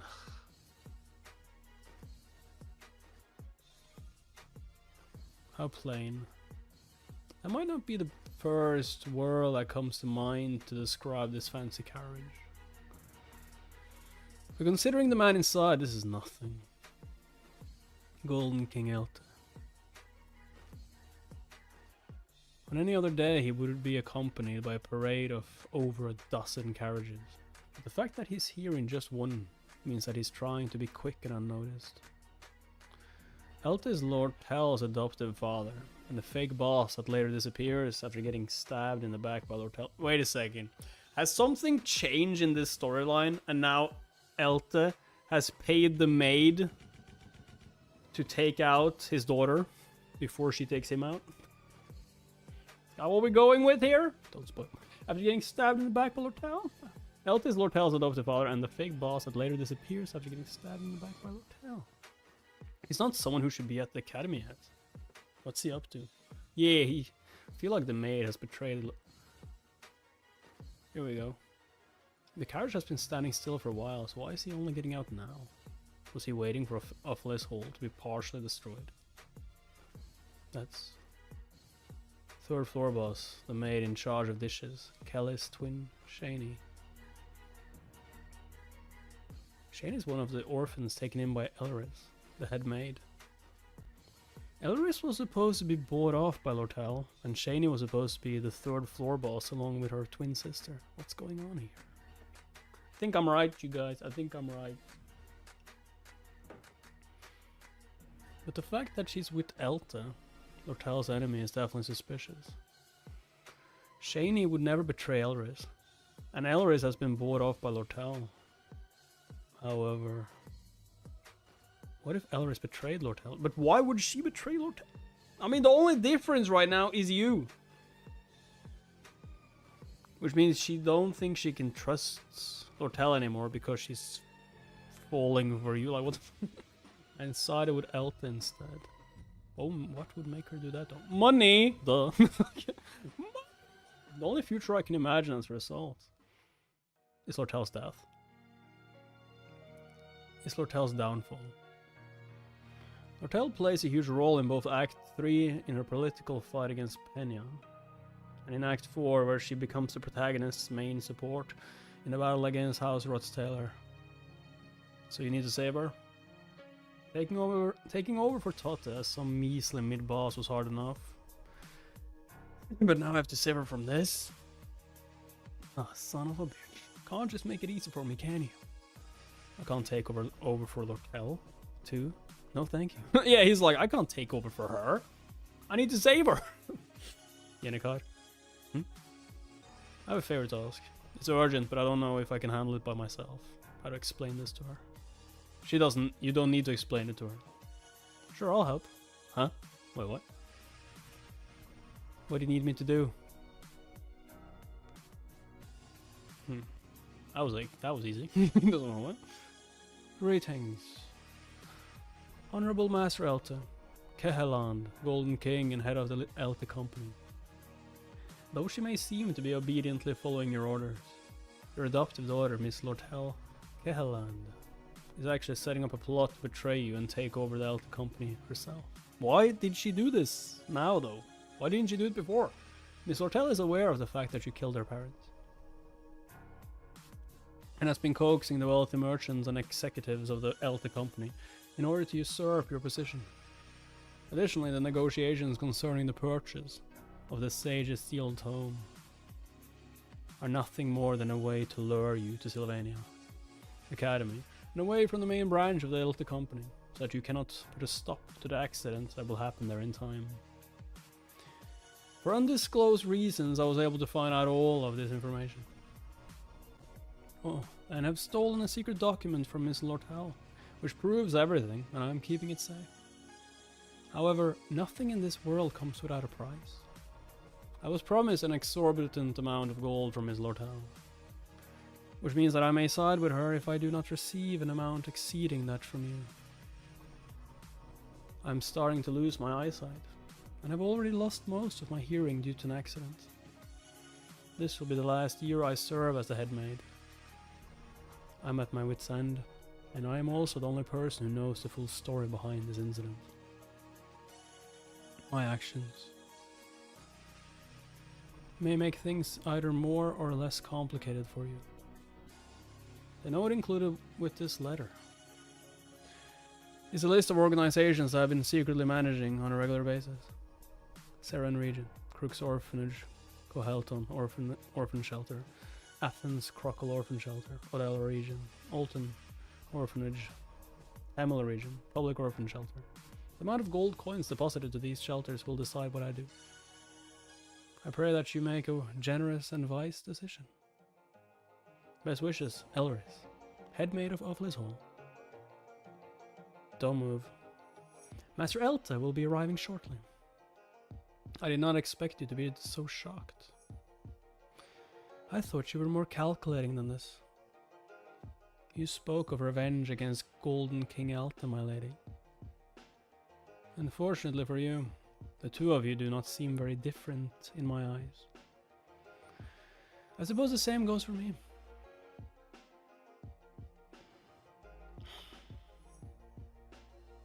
There's no way someone like Villain could have taken control of those ward spells. Just as I thought, the real culprit behind this incident was Elris, the head maid. Yeah, that makes sense. She has a hostage. Be careful, Taylor. Huh? She's just like, you gotta be fucking shitting me, right? This isn't what it looks like. I promise. This is not what it looks like. Lortel, are you alright? I'm fine. Look, there's the mastermind behind all of this. We need to stop her now. That's all I need to say to pin all of this on her Elris. Lortel? What happened to you? How pathetic I must look.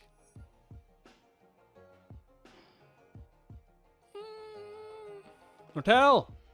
Golden King Elta is on his way. He came here himself because he doesn't trust his own right-hand man.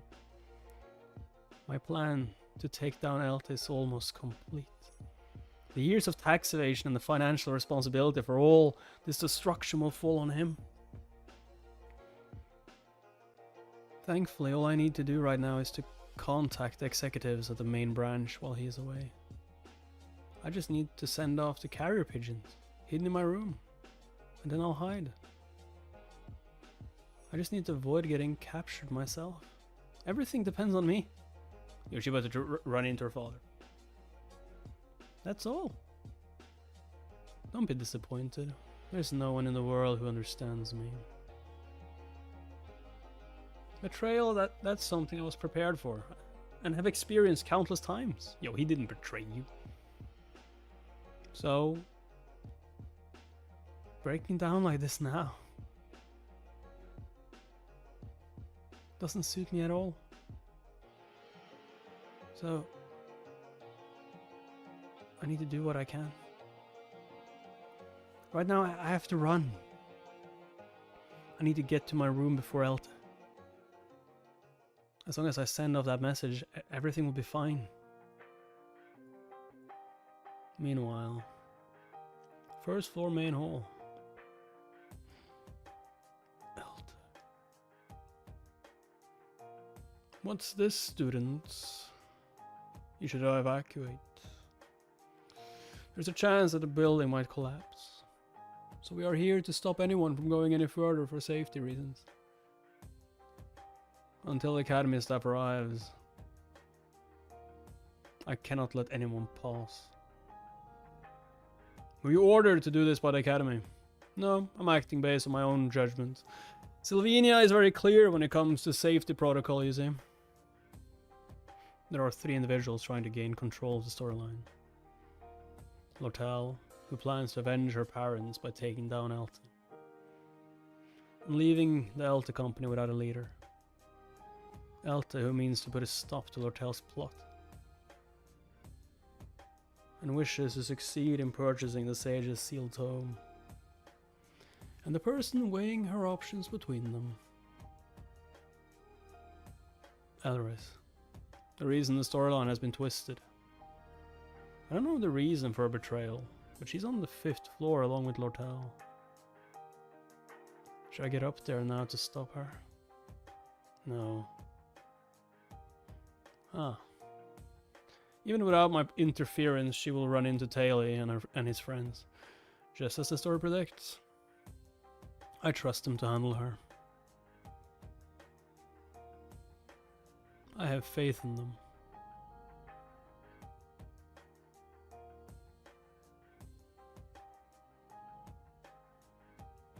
Because I've already confirmed they can do it. That means I need to take care of this. Whatever Elta plans on doing in Offalis Hall. Oh. If I just stop him from going any further, everything will fall into place. Hold on. Could you be Master Elta Calland, the head of the Elta company? If someone as noble as you is here, you must have due reason. But perhaps it would be best to contact the Academy staff, so that they can make sure you are treated according to your station. I see. You must be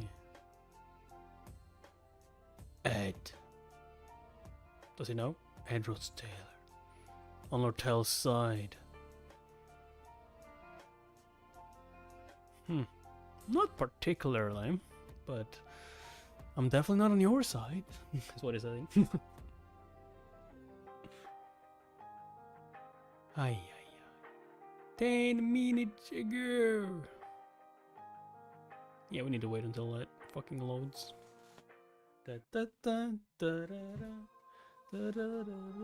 10 minutes ago. Huh? Ah, shit. Hey, what are you still doing in your room?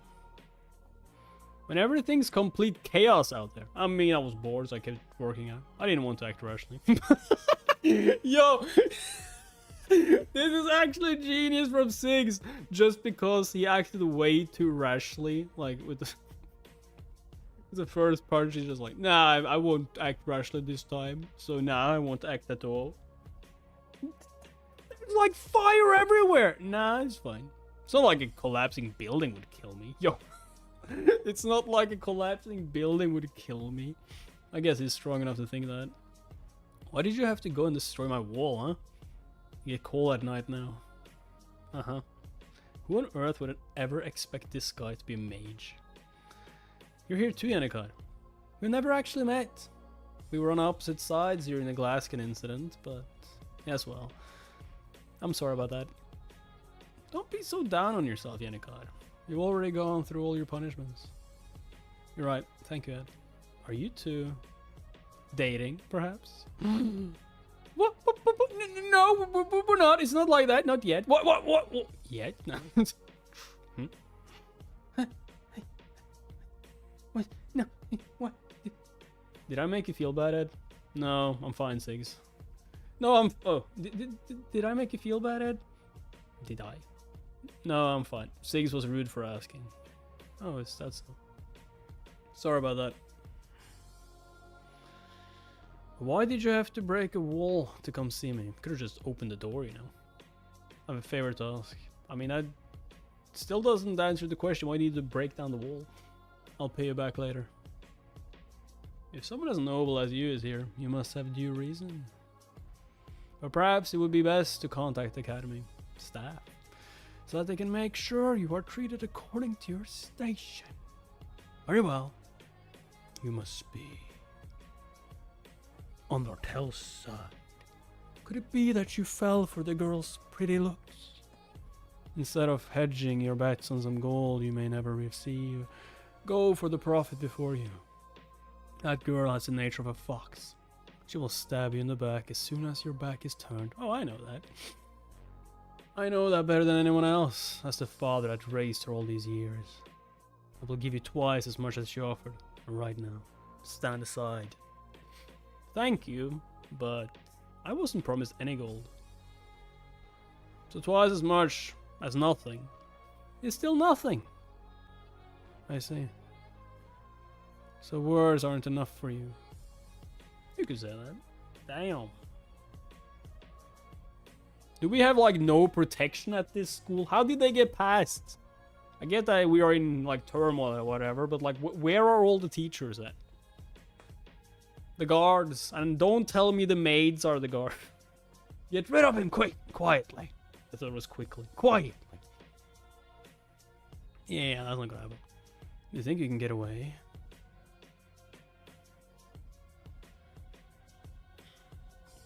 Windblade. Nope. Nice. Are you alright, Ed? I'll check out the situation, so please buy me some time. I'll pay you back later. Okay. I'm the one who owes you to begin with. They are students, but not to be underestimated. Your worst.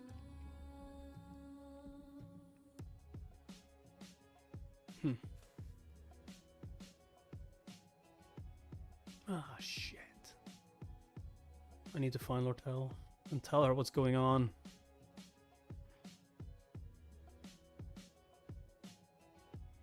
Are you stuck in here? No. Alright. Let's take the back door for now. Can you still run?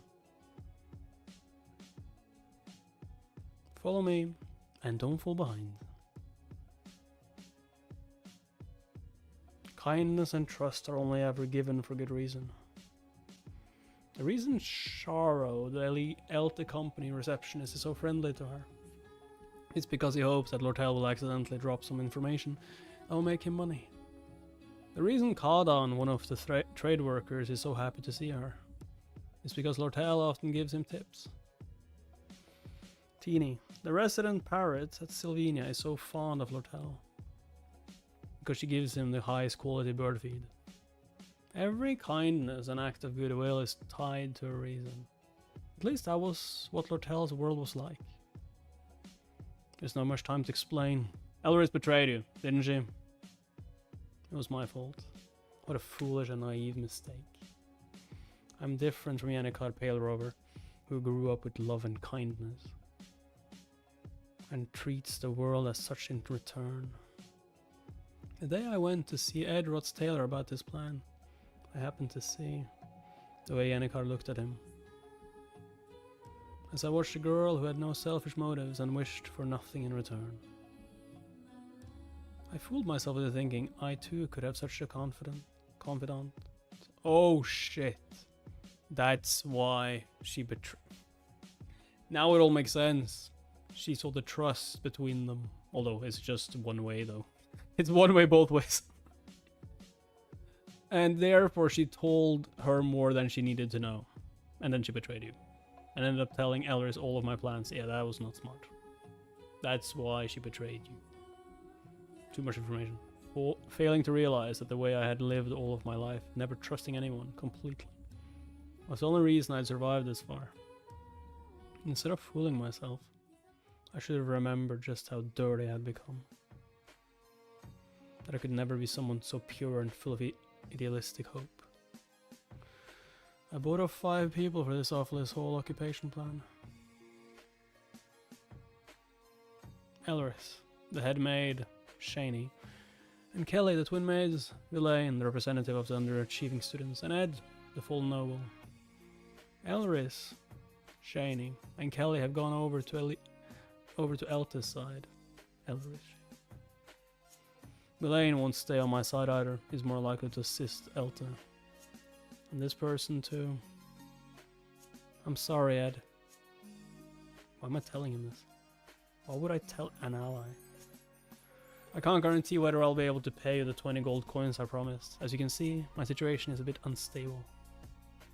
But he has no more reason to stay on my side. Why would I say something so foolish? I didn't ask. We're running out of time. Why are you standing around? If you get captured by Elta now, your life is over. We'll talk about this later. Ayo. Like, without even thinking about it or trying to, just like risking all them girls. For now, we have to run. Huh? Kindness and trust. Tell me what's going on. Are only ever given for good reason. If you can't see what the reason is, you mustn't trust that kindness. That's what my life has proven, but unmatched risk. There's a market manipulation scheme that's ready to go at the company's main branch. My father must be behind it. After the large-scale eradication of monsters in the eastern mountains last summer, the price of armor and equipment dropped drastically.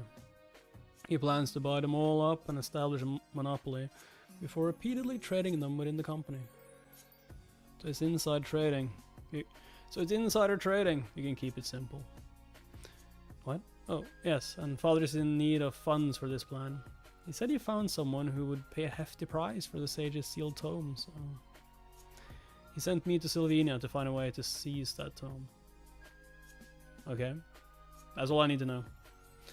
Insider trading in this sense is when 3 merchants buy up all of a cheap item and make it expensive, and trade it among each other to artificially raise the price of said item. As the price of the item keeps increasing, well, there is no supply. Everyone begins to think, shit, it's worth a lot of money. I have to buy it now. That's when the merchants begin to sell their whole stock they had piled up, and they become rich. And walk away with a ridiculous amount of profit. However, this strategy requires trust. Yes. If merchant B and C sell off their stocks without merchant A knowing about it, the price of the item drops drastically and he will be sucker punched, leaving merchant A, who has been using all of his possible means to scrounge up every last piece of armor in order to gain a monopoly.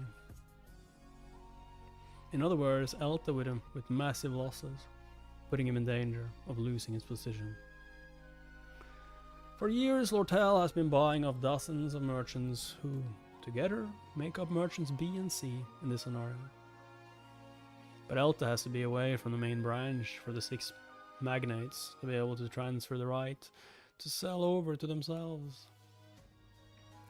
You escalated Uffle's whole occupation in order to force Academy into financial distress, and by doing so, they would become more open to selling the Sage's sealed tome for cheap. Using that as bait, you wanted to lure Elta, who needs the funds gained by selling the tome, away from the main branch, so that you could have everyone sell off the armor while he's gone. Right? Huh? How could he possibly? That means there's only one thing for you to do. Understand everything so quickly. You need to get a message to the main branch and tell them to sell old armor. But there's a carrier pigeon in my room. It's my direct means of communication with the people on my side at the main branch. And once you set off that carrier pigeon, all you need to do is hide until everything proceeds according to plan for you to win. But father must have expected something like this. His plan must be to capture me by tonight and force me to expose all my plans and everyone involved. Well, guess we won't let him find you then, huh? Guess we gotta do a good job with hide and seek. Listen closely, Lortel. You need to get to a hiding place without getting seen. If I were Elta, I would have stationed people at both bridges leading into Aken Island. You'll be caught if you go that way. Go talk to one of the stable hands at the commercial district and have him drive an empty carriage off the island. Then have him abandon the carriage somewhere and run away. Then they'll think you've made it out of the island. What about me? There's a wood cabin I've been building in the northern forest. Stay in hiding out there for just 3 days. I'll go to your room and send off your carrier pigeon. I just have to write something like sell now and send that. And the rest will be taken care of at the main branch, right? Yes, you're right. Someone's stationed outside the back door. I'll take care of them and then run over to your room. You keep watch and run toward the commercial district once no one's in sight. It was as though we were fellow merchants who had worked together for years. There was no time wasted on anything superfluous. It even made me believe that I might be able to leave it all up to him. Are you listening to me? Why are you so distracted? This isn't like you. Right. Yes, I got it. Ed? But this time I might. Why on earth are you going so far to help me? Oh. No. Yeah, what are you going to say to this, Ed? What if you like Yennekar is close by? Huh? So I won't get in trouble, duh. So I won't have to do all your job. He can't say that. He's just like, so I won't have to take over your role. God damn it. Ugh, can't ask that all of a sudden. No reason. I feel like I should.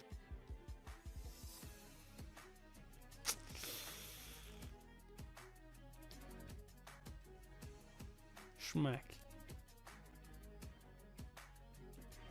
Like, wasn't he injured, by the way? Wasn't Ed, like, severely injured, almost fainting injured, and now he's, like, fine? I guess Yennekar healed him, so... yeah, should be fine.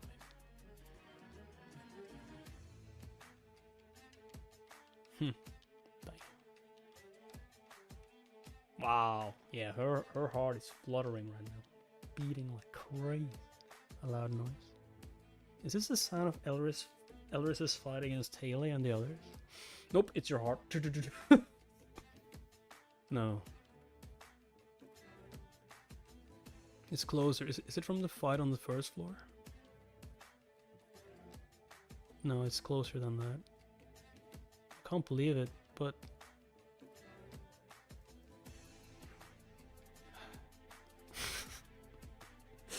oh my god. It's the sound of my heart.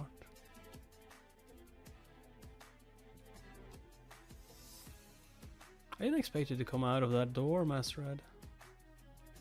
How strange. Shaney, maid in charge of dishes. Hey, my dishes won't get clean by themselves. Get in there! Oh wait, I don't live here. Shaney, you're not doing your job. There are dirty dishes. I guess it's a bit anticlimactic for a final hurdle, huh? I thought it was gonna say, I guess it's a bit out of character. This hellish occupation incident is finally coming to a close. Son of a bitch! Son of a bitch! Na, na, na, na, na, na. Do, do, do, do, do, do.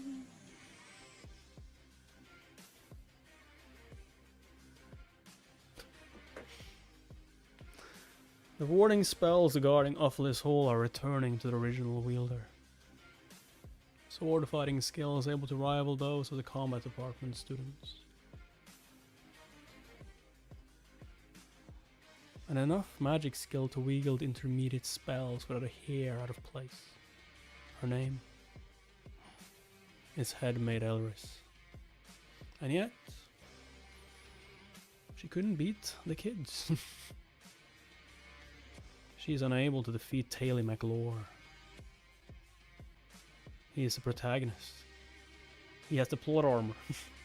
It would be pretty funny if, like, since MC is inside the story, the plot armor just disappeared, so he has to, like, keep on saving Taylor. And I mean, so far, that has pretty much happened, though. Like, he has to, like, save him from something, or help him some way, or whatever. Act 2, Chapter 3. The final battle against Head Maid Elris begins. Yeah, I couldn't care less about that fight, to be honest. Give me more Ed. Here we go. Back to the interesting part. So, you're gonna stab me? Is that what this is? My mana is nearly depleted. All I can do now is 2 or 3 beginner magic attacks. So, get your sword then.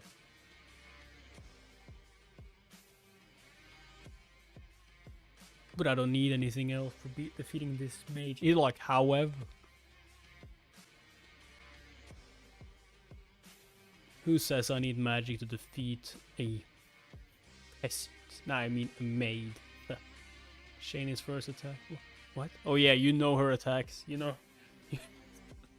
Hey, I've beaten you so many times. I've beaten that ass. What? Is always stab aimed low. Is always a stab aimed low. So I can step on it. If I'm familiar with this pattern.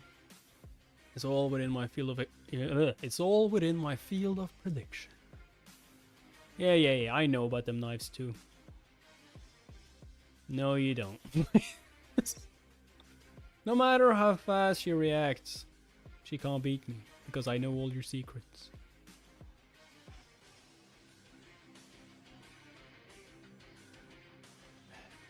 How? As twins, the sisters are given one special skill they share. Skill share. Once a day, each twin is able to use the other's ability. Low level telekinesis. But also something I know about. Did you just like dodge them? What? There's no way he did that, right? What the hell? No, he got... Oh, no. Hit by 2 of them, like this. Yeah, there's no way that happened. He's not stupid enough to do that. Oh, no, he let it happen? Yo! Ed is different. Ed is different. Yo, I was like, ah, that's what would have happened. That's what she thought would happen. Nah, this is what actually happened. Sure, I can survive a knife to the shoulder and a knife to my side. Like, that's fine. But the borrowed skill isn't very strong. Oh, so they didn't go deep. I mean, they went pretty deep, though. Yeah, that went pretty deep. That's like at least half into his shoulder. Yeah, it wasn't that powerful. What? The blades didn't go very deep. The blades didn't go... Look at that blood. Yo. That is deeper than that, by the way. Like, if we see this panel, and then we see the blood on this knife, it is not correct. It was at least half in there. Look at this. Like... Oh, no, wait. No, wait. No. Oh, I didn't see it because it was darker. Although it is still pretty far in there, though. Still like half into the shoulder, I would say. And that is way deeper. How was the other one? I want to see the other one. Other knife. That is deep. Yo, you can't tell me that's not deep. That's like inside his ribcage. What the... Nah, it wasn't that deep. For a normal person, maybe. Nah. But the borrowed skill isn't... Didn't go very deep. Ah, that's bullshit. That looked deep to me, but okay. Wasn't exactly a shallow cut. Yeah, let's take out that shoulder of yours. What the hell? Kicking away the sword, eh? That's right. Yeah. Stay quiet. All of this took 1 minute. I can't disappoint Miss Elris. Get off me! Get off me! Elris will lose. You know nothing about Miss Elris. I mean, I know about plot armor. Sorry, but plot armor always will beat the villain. How much pain she's gone through. The struggle she's endured. It's just like, that doesn't matter when you have plot armor. Do you have any idea how many orphans she saved? To be honest, I was one of them, too. I have no idea. Sylvinia's failed swordmaster didn't go deep into Elris's motivation at all. If it weren't for Miss Elris, what, you would be dead? I wouldn't be able to have a proper job like this.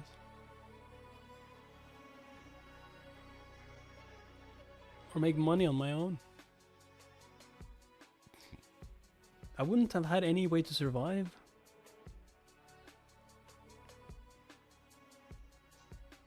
Yeah. Tell your sob story to someone who actually cares. You know nothing. But even after hearing that, to be honest, that has nothing to do with me.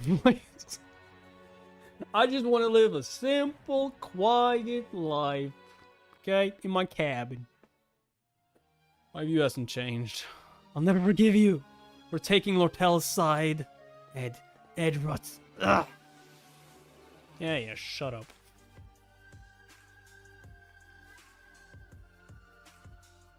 Unfortunately, I know nothing about the lives of the side characters. They don't matter to me. But it's not like that's my fault.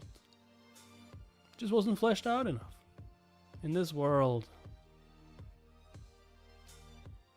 What? In this world, there are countless stories that never get the spotlight.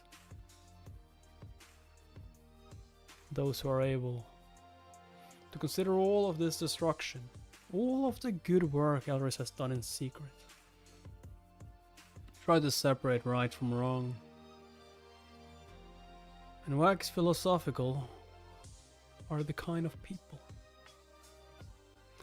who don't have to worry about where their next meal will come from. But the motivation behind my actions is to survive. And my ultimate goal haven't changed even once ever since I woke up in this body. I will survive. I just want to survive. I mean, I think we should put our goals a little bit higher, like survive and have a good life, you know? I will survive and get tortured to death later on. What? You have defeated Shani, the maid in charge of dishes. Do I get some EXP? She only doing the dishes, so you're not getting much EXP for that. Hey! What? She had a sword! You have acquired a new skill. Pain endurance. You're able to ignore any pain and fatigue temporarily and leave it until later. Dude, what? That took long enough to learn. Is that a rock?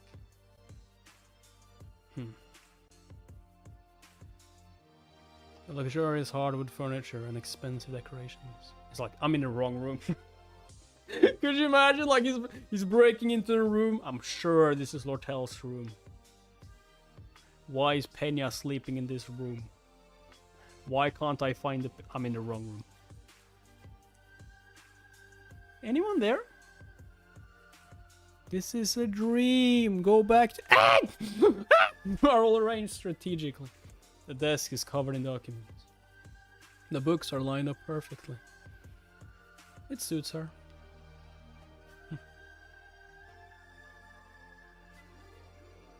There it is. Elt is at Sylvina. It will take him at least 3 days to return to the main branch. Sell all acquired stocks of armor. I mean, if I had seen the text, like, wait a second. This isn't Lortel's handwriting. Oh, he learned to use adrenaline. Yes. Sell all acquired stocks of armor. The carrier pigeon that soared up into the rainy night sky. Would be more fun if you, like, gained that skill and just like, shit, I forgot about my injuries. Ah! It's not working! You have to use it. I will use it. You can only use it once a year. What? Would return with Eltis. The carrier pigeon that soared up into the rainy night sky would return with Eltis. What? How? Eltis not dead, is he?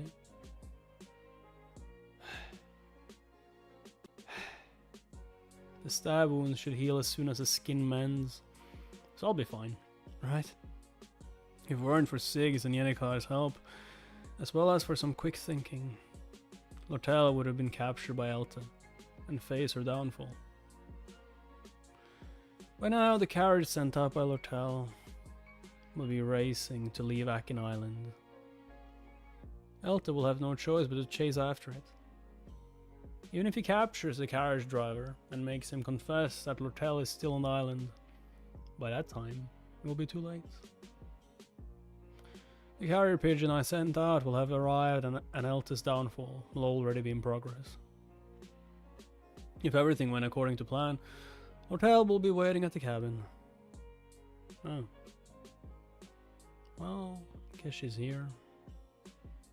What do you have behind your back? Is that a knife? Or are you just happy to see me? You came out to greet me? How nice. What? Alright, I have to admit that I was complacent. Yo, she's gonna kill you now. This is Lortel, the golden daughter we're talking about. Yeah, she's about to murder you. Just like, I can't trust anyone. But I helped you! Nah. The only people who know who was behind the incident are the 5 Lortel bought off. Once Elta is ruined, Elris will have to rely on Lortel. Shani and Kelly will follow Elris's lead. Mylane can easily be bought off with money once again. Oh, I see. But I'm not that easily to buy off, huh? But from Lortel's perspective, Edrod's Taylor, no reason. It's a variable that can't be bought with money. If she just gets rid of me out here in the middle of the forest with no witnesses, she will succeed at her perfect crime. Wait, is that what he thinks, or is that what's going to happen? Lortel Kehaland is first and foremost a mastermind. I mean, she does have the knife in front of her, so... She will use people and discard them without a second thought. She's a villain. I need to use my brain if I want to live. Say something. I love you! What? Yo, I need to come up with a reason for saving someone without getting any money or anything in return. I got it. Why would anyone do something for nothing, huh?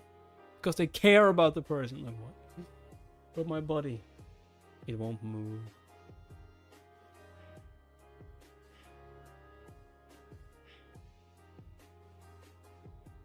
Huh? Did she like cut her own? Oh, I see. She used the dagger to to cut her hoodie off or something, and now she's going to tie it off, tie it over his injuries. Could you imagine if he's like, "Don't kill me"? What? Don't kill it.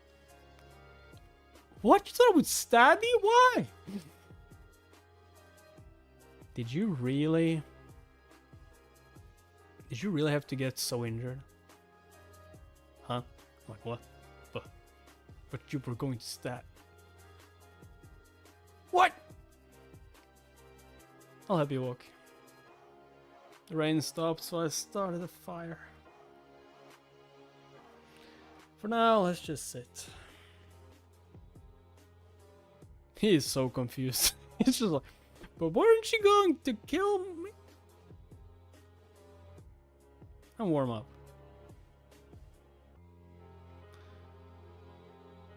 What? He's just like, huh? What? But the knife. But I can betray. What? Now, Yennekar, now you have a real challenger. So did everything go according to plan? Who do you think I am? This is Lortel Keheland you're talking to. Or Kelland? Keheland. I had the stable hand promise to help me. He said that he would risk his life to buy time and distract them. He was that willing to help? What'd you do? Don't tell me she has his family hostage or something. Or does she? Did you know, Ed, if everything goes well, I'll be one of the candidates for the next head of the Elta company. It's a big deal for you to have me in your debt. It's like, I don't need anything from you. Don't you feel like you have a really great ally backing you? Are you impressed by me? What a boring response, Ed. Thank you, Ed. I'll never forget this. Just pay me that 20 gold you promised. Of course, that's a given. There was something I wanted to ask you, Ed. Is there something left to take care of? Is this about Elris? No, nothing like that.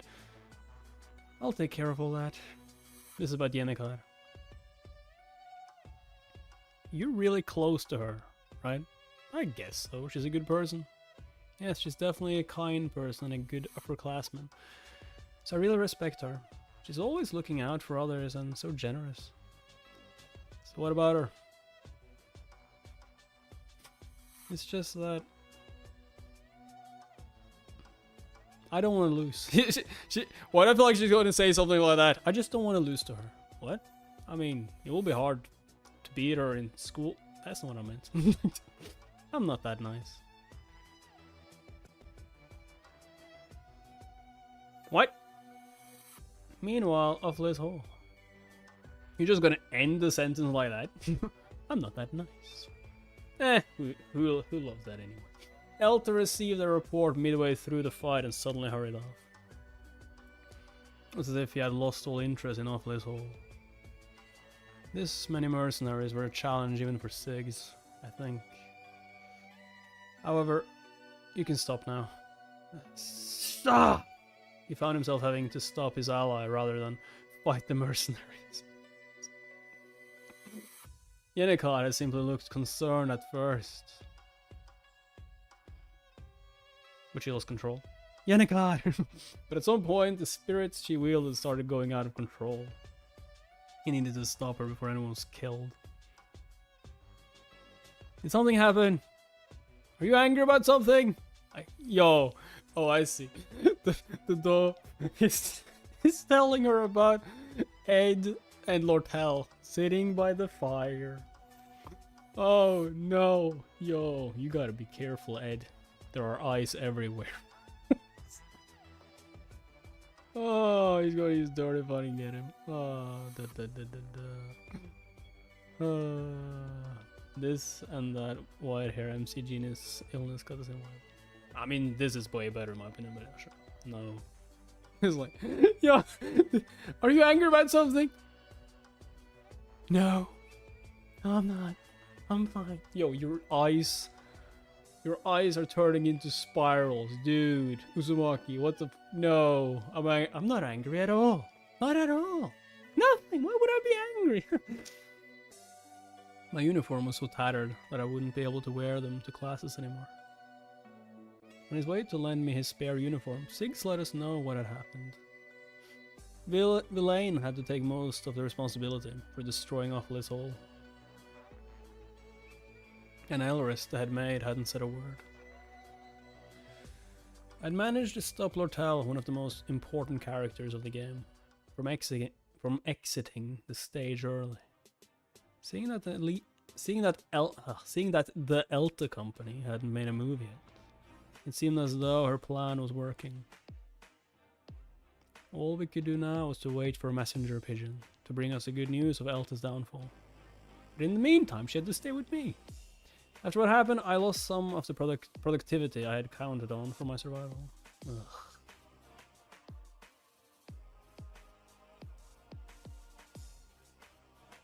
I mean, I'm not that far behind, like I said with Webtoon. Webtoon is... There are one more chapter after this. My body was still recovering, so I was aching all over. And I wasn't able to do any heavy lifting. I needed to get back to work. Life skill details.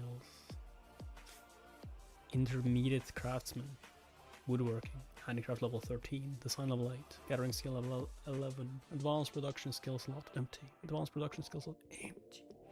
Now that my advanced production skill slots have been unlocked, my next mission is to acquire these. I already decided which skills I want. Spiritual infusion, which goes well with elementalism. As well as magic engineering, which will allow me to construct useful everyday items as well as items for combat. Spiritual infusion can be acquired automatically. If you have made a contract with a spirit and craft something infused with spiritual skill. And magic engineering is unlocked if you take apart a magically engineered item of a certain level and put it back together successfully. I don't want to waste my spirit slots, but it would be good to make a contract with even a low-ranking spirit for now. Oh, Yennekar. Hi Ed, the weather's gotten a bit chillier now that the rain has stopped, huh? Oh, hi Yennekar. Aren't you going to class? My head hurts and I feel weak, so I thought I'd enjoy the forest breeze and rest for a bit. Wait, aren't you going to class, Ed? I guess she has different classes. You didn't get hurt while trying to help me, did you? No, definitely not. Oh, she did get hurt, but like not in that way. By the way, is Lortel alright? Yeah, she's resting in the cabin. Oh, is she now? So, I mean, Ed, the cabin is on fire. What? The occupation of Awful's Hall came to a close. Successfully. But Lortel still has work left to do. She must appease Elris, the head maid. And make sure the negotiations for purchasing the Sage's sealed tome go through. But during these 3 days of waiting for a reply from the Elta company, she has no choice but to anxiously await the result in this cabin. Though she does feel confined, the reason it doesn't feel so bad is because when she's with Edrod's tailor, her heart beats faster. The unconditional kindness and loyalty has shown her makes her feel as if she's wrapped in a warm, fluffy blanket. That feeling may be commonplace for others, but for Lortel, having spent all her life out on the cold streets, it is more valuable than gold. She refused to give up on it. Especially if Yennekar paled over his arrival. Yennekar must have countless people, whether they be friends or family, who give her unconditional affection. He's like, it's mine.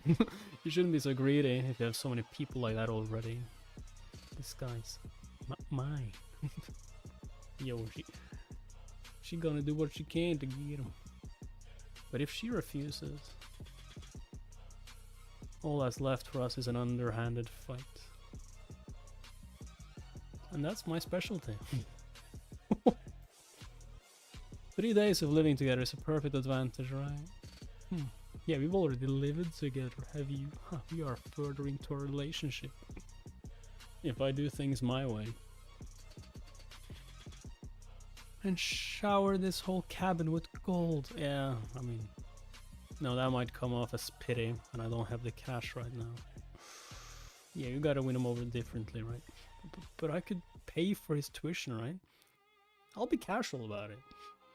It's not like I'm doing this for you. Don't take this the wrong way, okay? But... Huh?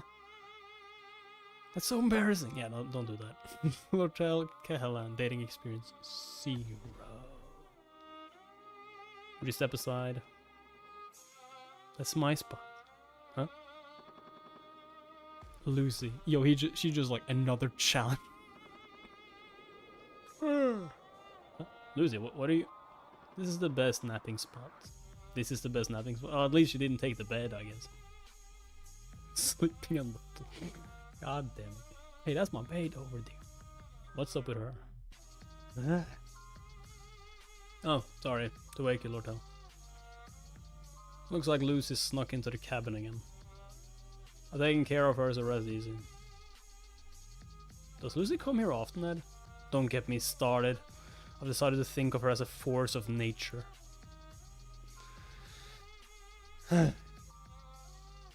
There's one more, huh? No, there's not one more. So there's one more. Nah. She just want to sleep close by. But I still have a lot of time. 3 days is all I need. I will come out victorious. The second morning of Lortel's stay at the cabin. Good morning, Ed. Unfortunately for Lortel, both Lucy and Yennekar was already there. Nah, I'm joking. Hi, Lortel. Yeah, of course. At least Yennekar was there. Just a stray cat. Yeah, Lucy's just a stray cat. You gotta stop feeding it. There was barely any time she and Ed... Oh, hi, Yennekar.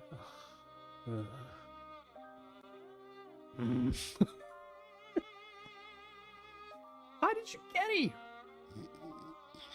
Huh? Could spend alone. Ah, it's finally done. Handmade brick. A brick made by placing mud in a mold, letting it dry, and then baking it with fire magic. Crafting difficulty. Only 2. That sounded way more difficult than putting up wood on or stapling it to the cabin. Like goddamn fucking demon. Construction completed. Your crafting skills increased. You've acquired stoneworking skill. Your dexterity has increased your proficiency threshold. New crafted item. Brick fireplace.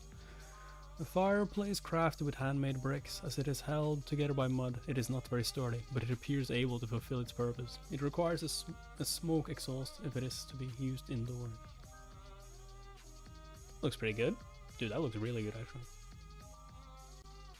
This is really made by like an amateur. Like, damn. I was finally able to complete construction on the fireplace. Awfully, this whole incident prevented me from working on. I mean, thank God you got it done by winter, because winter is coming. Oh, what a distinct scent. Did you add basil? The fuck is that fish? Belle brought me some the other day. How did you know? Just by the scent? I'm quite confident in my sense of smell. Considering that nothing much has happened yet, I think it's safe to say that the plan is going just as intended. That's good. We shouldn't let our guards down just yet. Of course not, there's still a lot to take care of. I have some loose ends to tie up, and I need to reward you for your help. I'm a merchant, so of course I'll be paying you the 20 gold as promised. But is there anything else you might want, Ed? Besides gold, I mean. All that comes to mind right now would be construction material, or...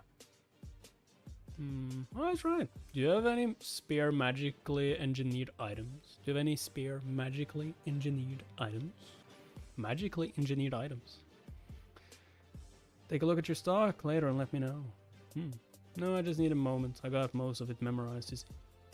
By the way, Yennekar, I got a favor to ask of you. A favor? Well, they're just like... What is even happening? Like, I've been trying to learn more about elementalism and to make a contract with a low-ranking spirit. Do you think you could help me with that? Oh. That would make me your teacher, huh? I can even help you make contracts with mid-ranking spirits in no time. Oh. Let's check out your spiritual resonance first. Concentrate on this, Ed. Charis. Try talking to Ed. Lady Yennekar. This can't yet. Oh, I can hear his voice a little. He has to raise his resonance level more to be able to hear us properly. You think so? But Ed learns really quick. Just think about his daily routine. How much time would he have to practice his magic? You know what I mean, Lady Yennekar. According to the weekly report we presented to you at Texel. Yo, he can hear everything. The amount of food he has stored is running out, and he is so focused on working on his cabin that there's no time for him to pay attention to anything else. Did you hear that? Vaguely something about a weekly report.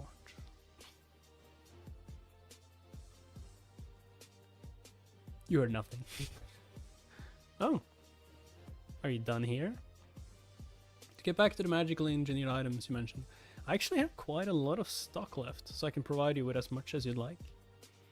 Great. Would you be willing to sell some at a bargain? Tell me what the 20 gold you promised could get me. At a bargain? Don't be so cold, Ed. They aren't very expensive and they're basically dead stock, so they're pretty much free. Free? Actually, I'll sell them to you at a discounted price. If you come by the shop every 3 days or so, we'll have some tea and talk about things when you stop by. Huh? You should give him those for free. Ed helped you out so much. I'm still a merchant, you know? This is about professional ethics. She would have given it out for free, but at the same time, now she can get him to come to the store. Liar. You're just trying to make excuses. Excuses? Excuses for what? So that's magic engineering and elementalism taken care of. Yo, he's so check, you guys, check. There you are, Lady Lortel. Miss Bell. I apologize for my sudden visit, considering that the situation is so chaotic. Belmaya. Newly appointed head maid. Oh, she's head maid now. I apologize for bringing you this small news, but the former head maid has a message for you. Former head maid, huh? Ah, God damn it. There we go.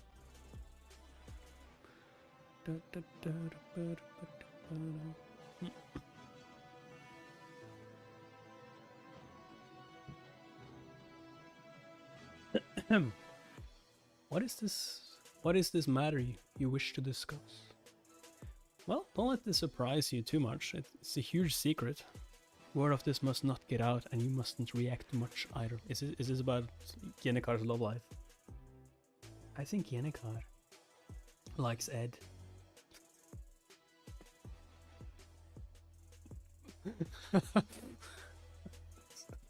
Yo, she just like, duh. Tell me something I don't know. You know, the Edrot's tailor. Should I act surprised, just to be polite? Oh no, how? What? I see, you must be very worried, Lady Clara. I don't know how she ended up falling for that good for nothing. But his reputation seems to be improving. And as her friend, I am on Yennekar's side. But that's not the issue. There's someone else Yennekar has been focused on lately. Lortel Keheland.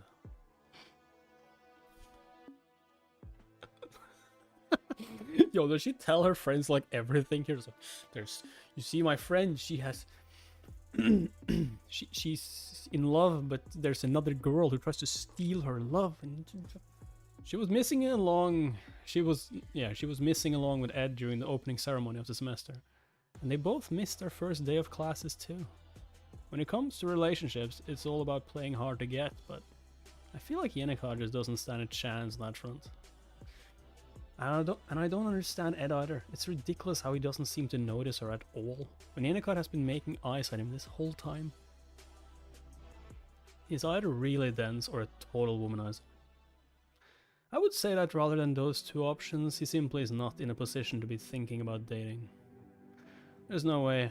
I'm sure he's grinning from ear to ear because of the girls vying for his attention. Just thinking about it makes me shudder. Girl's vying for his attention, huh? A mischievous cat ready to pounce. An innocent kitten trembling before a tiger. What? You spell? And a regular cat. A regular cat. And a stray cat. What's wrong? Nothing. I just feel bad for you. What? Nothing. He's like, I feel bad for you, Ed. What do you mean by that? What? The fuck? There we go. I apologize, I'm getting a headache just by thinking about everyone involved. Huh? What was it you wanted to say? I have a message for you, Lady Lortel. It is from the former head maid, Miss Elris. The flickering campfire drove away the darkness of the night. Yennekar returned to her dorm. And Belle took Lucy with her as well. Considering Lortel's current position, it's unfortunate that someone related to Ophelia's Hall has located her. Doesn't it look a bit worn out despite being altered? I can wear it just fine. A carrier pigeon already sent word of Lortel's victory. Leader replacement proposition considered. Elta's power mostly limited now. His downfall all but confirmed. Opinions have been swayed. Send news of your safety. We'll have to get ready to get back to our school life now. If things have progressed this far, my father must be putting up one last fight at the headquarters around now. It'll be a futile endeavor, but at least he won't be able to pay attention to Slovenia now. Any chances Elta has any hidden aces up his sleeve? He's just as shrewd as I am, so the chances aren't zero. But Slug, who wishes to be the next leader of the Elta company, is helping me. So I guess I'll have to trust him. My biggest concern was Miss Elris, but that seems to have taken care of itself. You're saying that Elris won't reveal that you were behind all this? Of course she has no choice. She's paying me in advance. I'm sure she planned to side with whoever would win, either me or Elta. The letter delivered by Belmaya included a list of orphanages, a year's worth of maintenance fees, and various ways to sponsor them. While Elri's workload only increased, her health kept going downhill, and yet the Academy didn't listen. Dude, she is 35 years old. What do you mean, health crisis? When she realized she would end up unable to work and unable to continue funding the orphanages. She gambled with the life she had left. She showed little emotion and was always stoic, so that few people realized what she was going through. Of course, those who were dedicated to Elris seemed to have been aware of at least part of her situation and motivation. She simply seeks to side with me now that it's become clear I'm winning. It'll be difficult to regain my trust, but that she'd send something like this instead of blackmail. There is no such thing as pity in the world of merchants. A mistake like that would only make a fool out of you. She had to be aware of this better than anyone. Well, seeing that nothing good will come of my involvement being revealed, I suppose I'll play along. Both enemies and allies are never forever Both enemies and allies are never forever after all. And yet it looked like a burden had been taken off of her shoulders. I should get going. You'll stop by the shop sometime next week to write up our contract, right? Right. Take this. It'll last for a while. What? What is it? Why are you looking at me like that? What are you waiting for? It just occurred to me that you are taller than I thought. That's sudden. Taller. I feel like maybe I'm going too fast. But if I want to catch up, I feel like I should go all out. Go all out. He's like completely dumbfounded. Like, what do you mean? Is she like going right in for the kiss? Hey Ed, did you know that when it comes to relationships, it all comes down to pushing and pulling. Just like this tie. See? It's crooked. No one's even here to notice. Did my loose tie bother you that much? Yo, how dense is this guy? Like, come on. Now I'm getting pissed off. Well, there's nothing wrong with looking nice and presentable at all times. We are students of Sylvania Academy after all. What are you... Did you do it? Yo, she is going for it. No hesitation. She's just like, hey, I'm getting what I want. Yennekar has like been with this guy for like not a year, but like months, every day, and she's just like, nah, I'm not letting you win this. How are you gonna react to that though, Ed? Did you fall? Did you slip? Is that why our lips just touched? The raspberries we had at dinner really were good. How nice to taste them again. There are lines you shouldn't cross, you know. Ah, how mean. You lose popularity points if you play too hard to get, you know. You should pull a little more next time. You should pull a little more next time. Oh, I could imagine like, you should use a little more tongue next time. I'll have to practice my pushing. Yo, gotta say it. Best girl, obviously. Sorry, Yennekar, you're losing this battle at the moment. Wait, is she falling? Did she trip? That's a nice exit, just falling and just setting the forest on fire. I didn't mean to. Huh. I meant to avoid getting too involved with the main characters. Yeah, that's too late now, bro. That's too late now. But as with all things in life, you can't get everything you want. Ugh. And you know the spirits are going to tell Yennekar everything. Would be pretty funny if you like see another panel now with the spirits just looking down. We can't tell her, she will kill him. Nothing goes the way you want it to. Nothing. Yo, nothing goes the way you want it to. Dude, you shouldn't be complaining about this. Like, god damn. The stars and moon in the night sky were as beautiful and bright as always from the forest. The trail of the grasshoppers was just the same. And so was the crackling of the campfire. But I felt like the storyline of the game I was in was continuing to twist and turn. I had a strange feeling that I was getting sucked into the main plot, despite my best efforts. Just accept it already. You're becoming the main character. My resolve to put my own survival above everything else, and to try and watch the main plot unfold from the sidelines hadn't changed. I had no ambition. You had no ambition. Dude, come on. Come on. All I needed was that diploma and good stats. But in the near future I came to the realization that such a simple principle, which had seemed so easy at first, was impossible. It was an incredibly reckless and difficult challenge. And so summer passed. And fall arrived.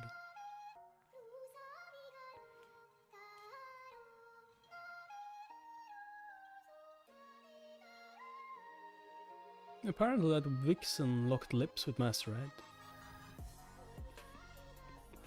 I knew it!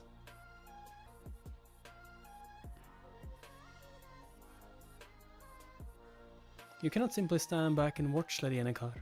If you don't do something... Wait, what did you say? She what? I saw it too. It was very passionate. Ah, to be young again. That vixen really knows how to play with a man's heart.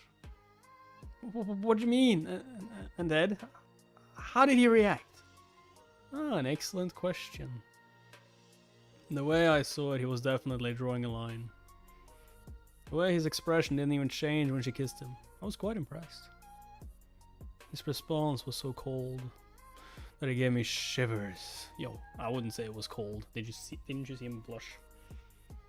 That full noble either doesn't care for women to begin with, or he doesn't see her as a woman. Well, that's a relief. But regardless, males have always been weaker at defending than attacking. From my experience, girls like that vixen only get more obsessive and passionate the more they get rejected. Which means this is not a good development for you, Yennekar. But still, you said Ed didn't really react. Do you intend to lose him to that vixen? You said you agreed to teach him elementalism. Don't you dare think to waste that opportunity. You ought to kiss him once you're alone too.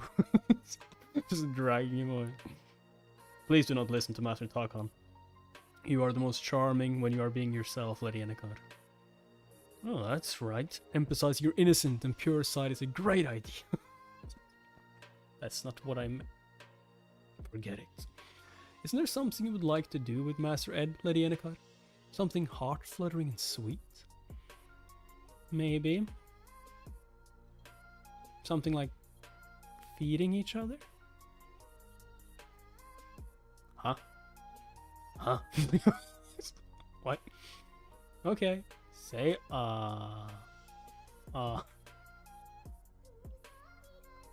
Is that why they said like that? Like, dude, he has already been feeding her. It's disgusting. Yo, didn't like it. It's disgusting. I suppose it is difficult to make it taste good without more spices.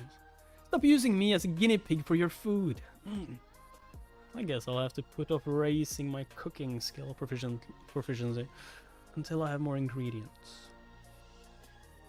Life skill details. Yo, intermediate craftsman, woodworking, handicraft level 13, design level 8, gathering skill level 11, woodworking 13, hunting 10, fishing 7, cooking 6, mending 5. Advanced production skill slot. Dexterity. One of the major stats is affected by the total of your like skill proficiencies. Which means that raising just one stat is less efficient, and it's best to raise several at once. The problem was that I was too busy. Now that classes have started again, the amount of time I was able to dedicate to my survival was only about 5 or 6 hours, even if I were to sleep less. You'd think I would have gotten used to it by now, but the reason I was trying to be more efficient was because I needed time to make sure the storyline was progressing well. I kept an eye on Taylor and the 4 female main characters. During my daily routine at the academy, because Taylor was in the combat department, I didn't get to see him often, but he seemed to be doing well. Isla, his best friend, seemed to be doing her part to support Taylor, too. Enya, the Princess of Benevolence, seemed to be doing alright as well. But as it was nearly time for her and Lortel to start their feud, I needed to keep a close eye on her. Clarice wouldn't be here until next year, so I didn't need to pay any mind to her for now. Yo, he's gonna make Clarice fall as well, isn't he? Isn't he? I've been carefully observing Lortel, the Golden Daughter. I wasn't sure what effect Elta's early downfall would have on her, after all. Oh, this is just getting too good. Hey, darling. would be so funny if she just like started using names like that, and Yennekar is just like, darling. But despite Elta being out of the picture, her plan to purchase the sealed tome seemed to be progressing all the same. The other reason I needed more time was because I needed to start observing the education district as well.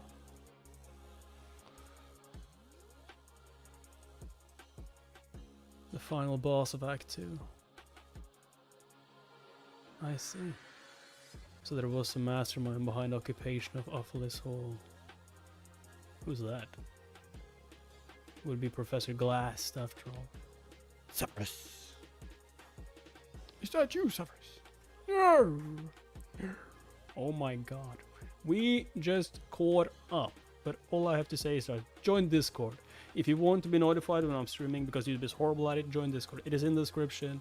Press the link, join, Discord. And yeah, subscribe if you haven't already, like the video, put all notifications on, and all that shit. If you want more content, YouTube members, Patreon in description. And yeah, I can't wait for more of this, so it might not even matter if you like the video. I will probably continue the series anyway, because I love it so much. So goddamn funny.